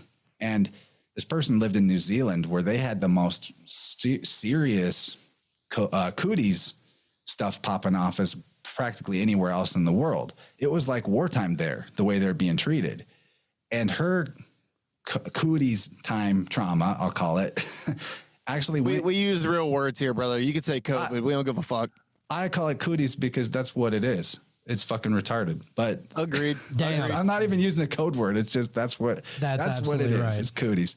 Fuck so yeah. Her cooties lockdown trauma crossed over the ancestor river, and they conjunct. So it like triggered this ancestor memory or ancestor trauma to become manifest as this health condition that came out of nowhere, which was really interesting. So we resolved that. We cleared the energy around that and helped her see how the conditioning had occurred from the previous generations to have this sort of like fear, anxiety, survival fear get triggered. And that brought the tachycardia, heart racing problem from like a 9 out of 10 to like a 1 or 2 out of 10 in the first session. And then we had a second session, and this was even more, in my opinion, interesting and profound on the synchronicity level, that what we uncovered this time was, I found this memory, I think it was like 16 years ago for her, where somebody, I assumed it was her boyfriend at the time, or maybe her husband, but she was kind of young, had gone through a grief process, a loss process that was so difficult that she took on the energy of that grief and that loss. And this was happening at the level of the heart, because that's actually something that is governed in the heart chakra, taken on absorbing sadness or grief or negative energy from the world or from other people. That can happen. And it ended up being that her mother-in-law had died at the exact year that I was saying that there was this grief process of taking on grief from her partner. And so it was her current husband and everything. And so what it ended up being, as we figured it all out, was that this trauma had created a type of conditioned reaction in her that when she had a sudden health problem to come on that was mysterious and kind of severe, it awakened unconsciously the memory of her mother-in-law having a sudden health problem and then dying, and then her mother-in-law's children being in an extreme state of bereavement because of the unexpected sudden loss of the mom. And that was a huge key. We worked that out. We showed her how that was an expectation she had. Like, basically, part of her anxiety of the whole deal was this fear that she was going to die and leave her children alone and leave them bereaved. So where the big synchronicity comes in is before we started the session, the second session, she told me this after it was over. She's like, Chance, I was waiting for you in the guest room where I'm going to do this session. And while I had a few minutes to wait, I decided I had this idea, like, I should take care of this thing that I've been putting off for the last 6 months. It's just been sitting here waiting for me to do it. It was to reframe a photograph of her mother-in-law. So right before we did this session, and I found the stuck memory and emotional energy around the death of her mother-in-law, she reframed a photo of her mother-in-law that she'd been meaning to do for months. Wow. So in her biofield, we reframed her relationship to the memory of her mother-in-law. And then in real life, she literally had reframed a photo, which is a memory of her mother-in-law. That's and cool. then that was a huge key to, like, now her issue is just a blip rather than like a big life interference. That is insane, dude. I love hearing that kind of stuff. It's like, certain people would hear that story and be like, well, I don't know about that, dude. It sounds like a cool story, sounds like a nice fairy tale, but like that kind of stuff doesn't happen. But dude, it's, I'm starting to hear more and more and more of these kind of synchronistic stories, and just getting figured out. And it's like, how can you just push them off to the side and say that that's not possible? Like we say, dude, like this realm that we live in is not what we think it is. And it's like, what do you do with that? Jacob, what do you think about that? I think there's so much to our existence that we don't understand. I think there's so much to our existence that we will never understand. A lot of that, that's the same thing to say, people around the world, children see these shadow figures, right, growing up. Some of them believe it's the boogeyman, some believe it's a ghost, some believe it's a demon, whatever. But if you hear all of the stories, they all have similarities, right? Now, does that discredit one versus the other? No, I think that there's a bigger thing going on that none of us actually can really understand fully. You know what I mean? So when I hear stories like this, especially like you're talking about back in the war and shit like that, look. Who's to say what's actually going on in the fucking inner cog works of the grandfather clock that we call existence? I don't claim to know it all. I claim to know a little fraction of it. You know what I mean? Well, you've talked about before about how you believe in either. I don't even know how this works per se, but I know that there's like a functionality that's repeatable, which is cool. I mean, another way to look at this would be like a generational curse to say, right? Like that's pretty similar. Or generational blessing. Or that too. Because I believe both happen. And I'm not necessarily saying equal and oppositely of each other. Who's to say, right? So, but yes. I mean, we could be talking about the same thing, just naming it something different, essentially. I mean, depends, right? It really depends. Now, there are certain ones where it's like clearly, obviously, a family hereditary curse. You know what I mean? Now, I also put addiction to be a hereditary curse. Sure. That you can be born with. And there's physical materialist evidence for ancestral memory where they'll get rats to run a maze and then their offspring can run the maze as if they had always known it or had already practiced it. Like there's tons of studies about that, even at a distance that'll happen. Yeah. Or even in not necessarily direct offspring, like rats from from the same family, but are like one part of the world and another part of the world. And they teach one set to run the maze, and then the other set is just better at it. Like they're connected somehow. So there's even materialist evidence for what I'm talking about. Now, exactly Absolutely. what it is or what it means, that's up to interpretation, but there's definitely a there. And then most of my sessions don't even deal with ancestor stuff, but that's just such a cool example. I can't leave it out that's also in the mix. I mean, there's been times where I've done a tuning for somebody where we work on problems, stuck energy they have around the relationship with like a parent, and maybe they've been estranged from that parent. And within the week, their mom calls them or texts them for the first time in years.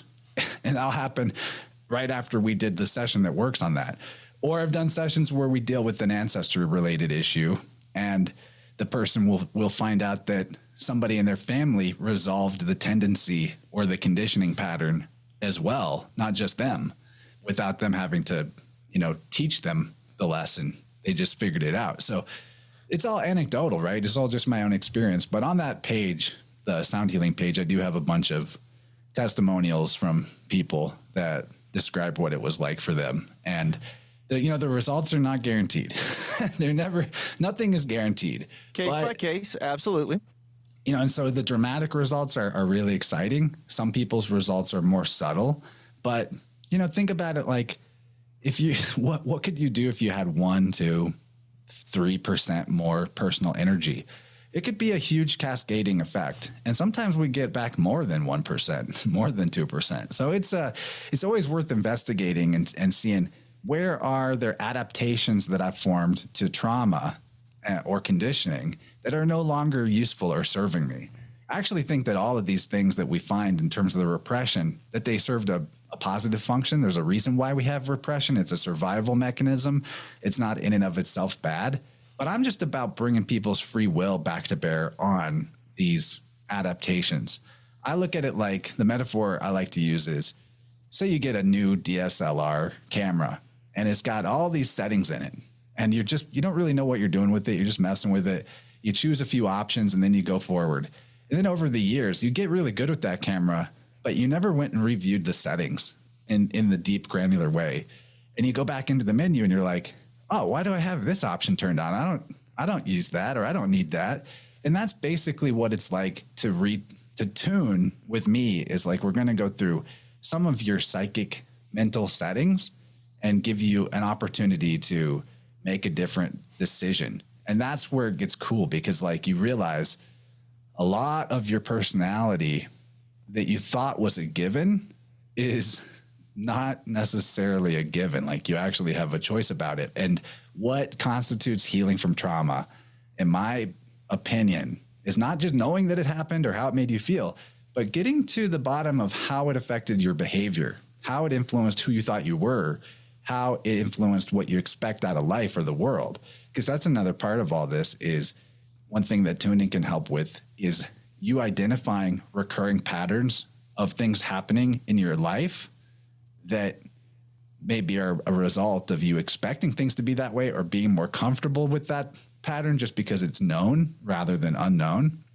And we can get people out of recurring patterns that were so like solid to them that they thought that that was just the way it is. And we can show you that, no, that's not just the way it is. That's a choice too. So in all areas, to bring free will and choice back to a person, that's what it's all about. That's the basic reason why I do it, and what makes it effective is bringing free will back to people in whatever ways we can. Dude, that is awesome. Because a lot of people do have a lot of like unconscious behavior, whether it's, you call it your morning ritual, or, how you, I don't know, sit in a chair or whatever. It's like a lot of this unconscious things that you do, and you don't even really know why you do it or how you fell into that rhythm of doing that on a regular basis. But like, I mean, this just goes to show that this shit really goes a long way. And if it can extend to your parents or your grandparents, your great grandparents, or even to your children or your grandchildren or whatever, in every direction, it's like, dude, this shit translates in a physical way that eventually like it manifests itself from the thought into a physical form. And dude, it's insane how all this stuff works. And I've seen a lot of people use these tuning forks to like even measure somebody's energy field. Have you ever done that? Like measure to see how big their energy field is? Yeah, that's part of the process. You can also use dowsing rods to do that. I love L rods are really cool for that. And then, you know, one last resource to offer to people. I've heard of those, the L rods of the dowsing rod. Is that the same thing that they used back in the day, the old times? You had to find a pipe under the ground or something? Yeah, you to can find use the them water. to find water, things like that. So Okay. So you use that for the same principle. Got you. You can use it kind of to just ask your body questions of yes or no variety, or is it here or not variety. And that goes back to the very beginning of our conversation about like your body is tapped into this reservoir of knowledge that it becomes up to us to figure out how to interface with that. For me, like I alluded to, when I'm doing my tuning work, when I find what I'm looking for, I get these ears popping, head clicking stuff. It's almost like going up in elevation, but without the hearing loss or the discomfort, the way it would be on a plane. And that's how it works for me. And I later found out that in the human design system, all of my energy centers are defined, AKA like closed, except for my head. My head is wide open. And I'm like, oh, that's interesting that human design says that, because that's exactly how I experience my intuition. And my senses are through like this weird electrical cavitation sensation that goes on in my head. So I think that there's different methods for different people. And that's why I personally did not go through any certification process with biofield tuning, although that exists. And I want to point people to that right now. My friend Eileen Day McCusick is the creator of this modality, as she kind of stumbled into it, figured it out for herself, and has since built a whole beautiful organization out of it, where she's manufacturing the highest quality tuning forks that I know about.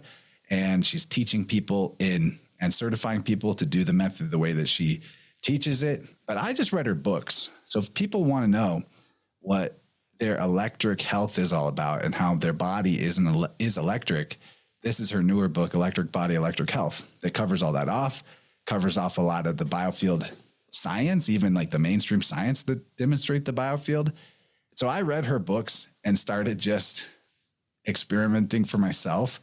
And I proved in my own subjective life that her whole modality was absolutely real and true.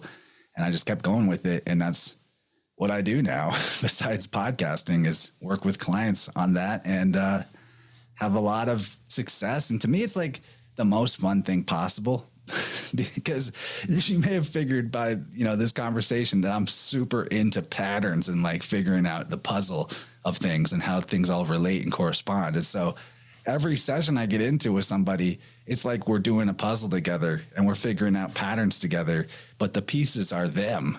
And it's fun. It's collaborative. You know, I want to also make it clear, I am not healing anybody.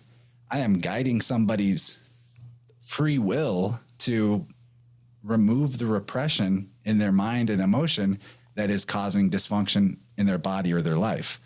And so I'm just guiding them through it. They're doing it for themselves. And that's, you know, that's why I often say the reason I'm effective at it is partly just because I'm persuasive. I can come up with what I need to say to convince them why maybe they don't need to be in that particular temptation of victimhood, and that, you know, it's not so scary to be more successful, to have more potential, to have more energy, that it's good. It's good over here. That is awesome. I can relate with you big time over there, you know, being a podcaster and having a form of divination or, you know, some kind of spiritual service that you can offer. I do the past life regressions from like the QHHT Dolores Cannon kind of stuff. And yeah, we should trade sessions, dude. And then we can come on each other's other shows and talk about it. Let's do it. I'm down. Yeah, that'd be I'm really about to say, fun. bro, he would have a blast with the past life regression. I've never done one of those. I've tried to guide myself through it and didn't get much. Dude, I'm telling you, look, me- I'm a Christian. I am the guy who's the resident stick in the mud. Okay, feet firmly planted in the ground. I don't even believe in reincarnation. And I can tell you, It's in the whatever Bible, dude. Well, In the Bible. reincarnation. Yeah, buddy. Explain. Here we go. Well, I mean, the easiest example is where it describes Jesus as being the return of Elijah or whatever, or John the Baptist being the return of Elijah, something like that. But there's, I don't have the notes in front of me, but let me tell you, there's a lot of reason to think that the Bible does describe reincarnation, and I don't think that it conflicts with Christian beliefs at all to have that. But you know what, man, Jacob? I don't dog anybody who does believe in it. There is tons of cultures, tons of religions throughout tons of history. Do you know Marty believe Leeds? in it? So I'm not talking shit. You guys know who Marty Leeds is? No, we would love to get him on the show, though. We've had a lot of guests come on and talk about him. Oh, Marty is a serious firecracker. I love that guy. He actually lives near me now, which is great. So he's a good dude, and his Sunday sermons at his YouTube channel, the Gnostic Academy of Lord Jesus Christ, will blow your mind. I really, as someone, Jacob, that identifies as a Christian and gets so much value out of that tradition, I invite you to go check out Marty's work, because you identify as a Christian. Do I?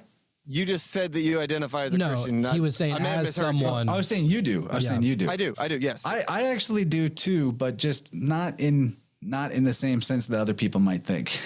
Dylan was talking about how Chris in Greek means good, and that the original term Christians was basically good fellas, which is funny because that's the Vatican and the Irish, the Italian mafia. They're the good fellas. That's hilarious. Irish and Italian mafia, if we're going to get honest. So I identify as a good fella, not in a mobster, but I want to be a good person. And in the Gnostic sense, not like your pop culture Gnosticism, demiurge, fallen world, prison planet, none of that bullshit. That's not the type of Gnosticism that I was going to say the name of his church kind of is a bit of a turnoff, not going to lie, because all the Gnosticism I've looked into is super retarded. An interesting story, not throwing shade. I just personally disagree with it. That's all. It's like most of what people call Gnosticism is basically your ultimate excuse for victimhood and why your life sucks without it being your fault.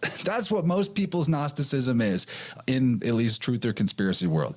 But Marty's is Gnosticism as in to know stuff. And so he's going to show you the evidence of our Creator in our bodies and in our world, and in the patterns that are there, and also not secretly, but below the surface of the Bible, through things like gematria and Astro-theology.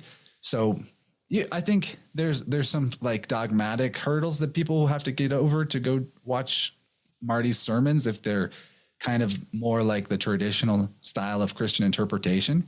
But if you stick with it and you let the details build up for yourself, you'll get a much wider, expanded experience of Christianity that is inclusive, not in the DEI sense, but in the more truth, more beauty, more wisdom, more goodness inclusive sense that eliminates a lot of the pitfalls of interpretation that are more common to the standard dogma. So I love his church. I love his work. He's the next guest coming up on my show. We did yet another one talking about the tenets of his order, his new book. So I would love for you to out. And if you guys want to connect, I'll hook it up. But you gotta go watch a few sermons first. Well, what I was gonna say is, as of now, I don't believe in reincarnation. I'm not saying it's complete fallacy and bullshit.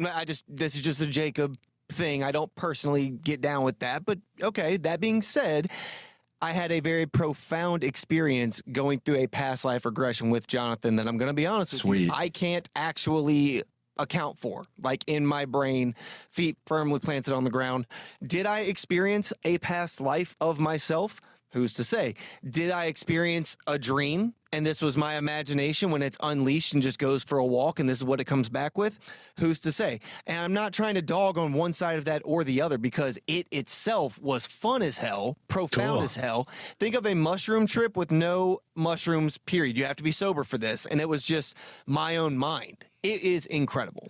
I think it's possible, I think it's possible that all lives are our past lives if we're all made of the same divine spark, universal consciousness. So I don't claim to know what reincarnation is. There's interesting evidence for it out there, with people's veridical past life descriptions or children's that end up being, you know, they can go find where they said they were from and the people they knew. So there's something to it. I don't know. I've never felt a connection to a past life personally, but I say that as like, yet, maybe I will. Oh, you will, sir. I always kind of thought I was like new here, and who knows? I mean, you very well could be. There are plenty of people, including myself, who have had past lives as not human.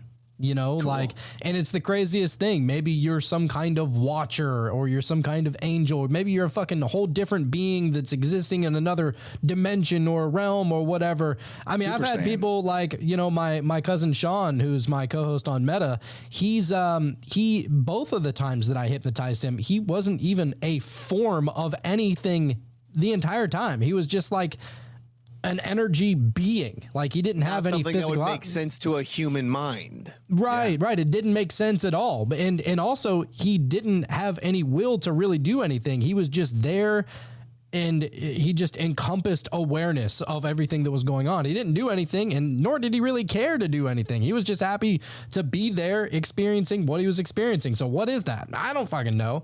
But it's like, you know, you're not just going to make that up. Like, that's not something that we would conceive of on a daily basis. And so whether it's coming, you know, it's information from the dream world, maybe it's information from the ethereal realm, you want to call it your higher self, you want to say it's your past life, who knows? I mean, it's all speculation at this point. Fair. You know, that's all you really can say. But you know, I will say, Chance, I think you would have a blast going through one of his past life regressions, 100%. And Jonathan, I think you would actually enjoy his tuning, his harmonization that he does. I definitely have I think I would, to be honest with you. I definitely have a couple of chords that need tightened a little bit, I think. So I would love that. Yeah. Everybody's got potential for improvement with tuning. It doesn't really, it's kind of an endless possibility type of deal, which is great. Yeah, I would love that, dude. We'll definitely trade sessions. I'm all about that. So anyhow, Chance, if you want to give out any of your information to any of our good cult members out there, how they can reach you, all your information, where can they find you?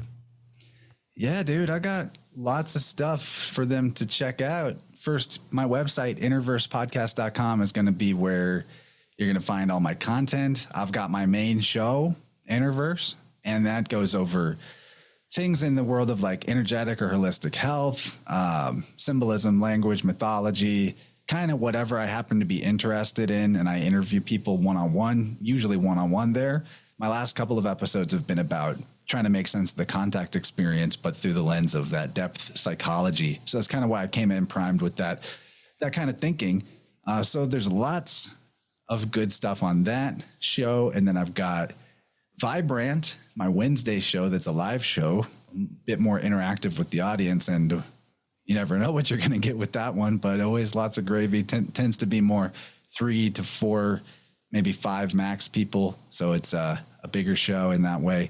Then I've got Inner World. That's a members only podcast on my Patreon, or you can get it on Dylan Sakoshio's Substack. And that's, we're working on our 8th episode there, but each one of those is just like a heavy research presentation show where we get into a certain topic. The last 2 that we did was about the devil and what the devil represents in the priestcraft, the esoteric tradition, not just and why the dogma about the devil is not so useful. I've also got a show that I haven't done an episode of for a while, but I want people to check it out if it sounds fun, called Marvelous Demystifiers, where I get into the symbolism and the monomyth coming out of comic book movies and TV shows. And that gets deep because you just like, how is all this stuff encoded in here? Once you start to dissect it, it spirals out of control. So those are really awesome shows. We've covered it. I kind of stick to Marvel because that's what I know. And I got a Astro-herbalism series people can find on my website on the homepage. That's where we talk about the doctrine of signatures in herbalism, that you can see or learn the qualities and virtues of different plants based on how they express zodiacal attributes. That one's really deep. Whoa. And so those are all the shows that I want to share, but there's a lot to get into. I've been doing this since like 2016. So jump into the archives. Don't be afraid to peel back a few years and see if there's something interesting, because I try to make the content timeless and good whenever you access it. And I think by and large I achieve that. And I love what I do. And there's also the tuning stuff. People can get that on the website. We got a Telegram channel, got lots of great affiliates. In particular, I want to shout out my buddy Kyle at Tippecanoe Herbs, who teaches a lot of us these herbalism qualities in that Astro-herbalism series. If you go to tippecanoeherbs.com, you can get yourself some excellent tinctures and organic herbal medicines prepared by a real life wizard with the InnerVerse coupon code 10% off. I don't usually pimp that out, but I just want to send him some business because he's got really good products, and he's a great dude. An actual wizard. I think that's all. Awesome. I think that's all we'll share for now. Hey man, I'm on YouTube, Spotify, iTunes, all of the above. I kind of like when people come to the YouTube because they can interact with me more. But whatever floats your boat. Right. Well, hey, dude, do me a favor and send me all your links. I'll have all those links down in the show notes. And that way, anybody that wants to be able to contact you or, listen to any of your shows or, come out, reach out to you for any of your services, they will be able to easily find that kind of stuff down in the show notes. And we really appreciate you coming on. This is a very interesting conversation, and we would love to do it again someday. Cool, man. You guys want to get into a certain topic? I can bring research prepared. I like to do that. So thanks for having me. I had a blast. This was cool. And I look forward to swapping sessions, Jonathan, and talking again. Hell yeah, man. Me too. Jacob, we need some knife hands, brother. If you haven't already, dear cult members, please, at this time, hit the 5 stars, hit the share, the like, subscribe, the comment, leave a post, leave a review, share us with your friends and family, share us everywhere, even with the people you don't like. Share us! Doesn't matter, and share our boy Chance's information as well. Here's the deal. The more activity all the algorithms see across all of the platforms, the more we get promoted to more potential listeners who could then become potential cult members like the rest of you fine ladies and gentlemen. We thank you for everybody who's already gone and done so, and hell, if you did it 3 months ago, do it again. Just do it again. Doesn't matter. More algorithmic hits help us grow this thing. We thank you for everybody who's already gone and done so. And with that being said, this was another beautiful episode of The Cult of Conspiracy. And my name's Jonathan. I'm Jacob. And there's one very important, extremely vital piece of information we need you to learn just as soon as humanly possible.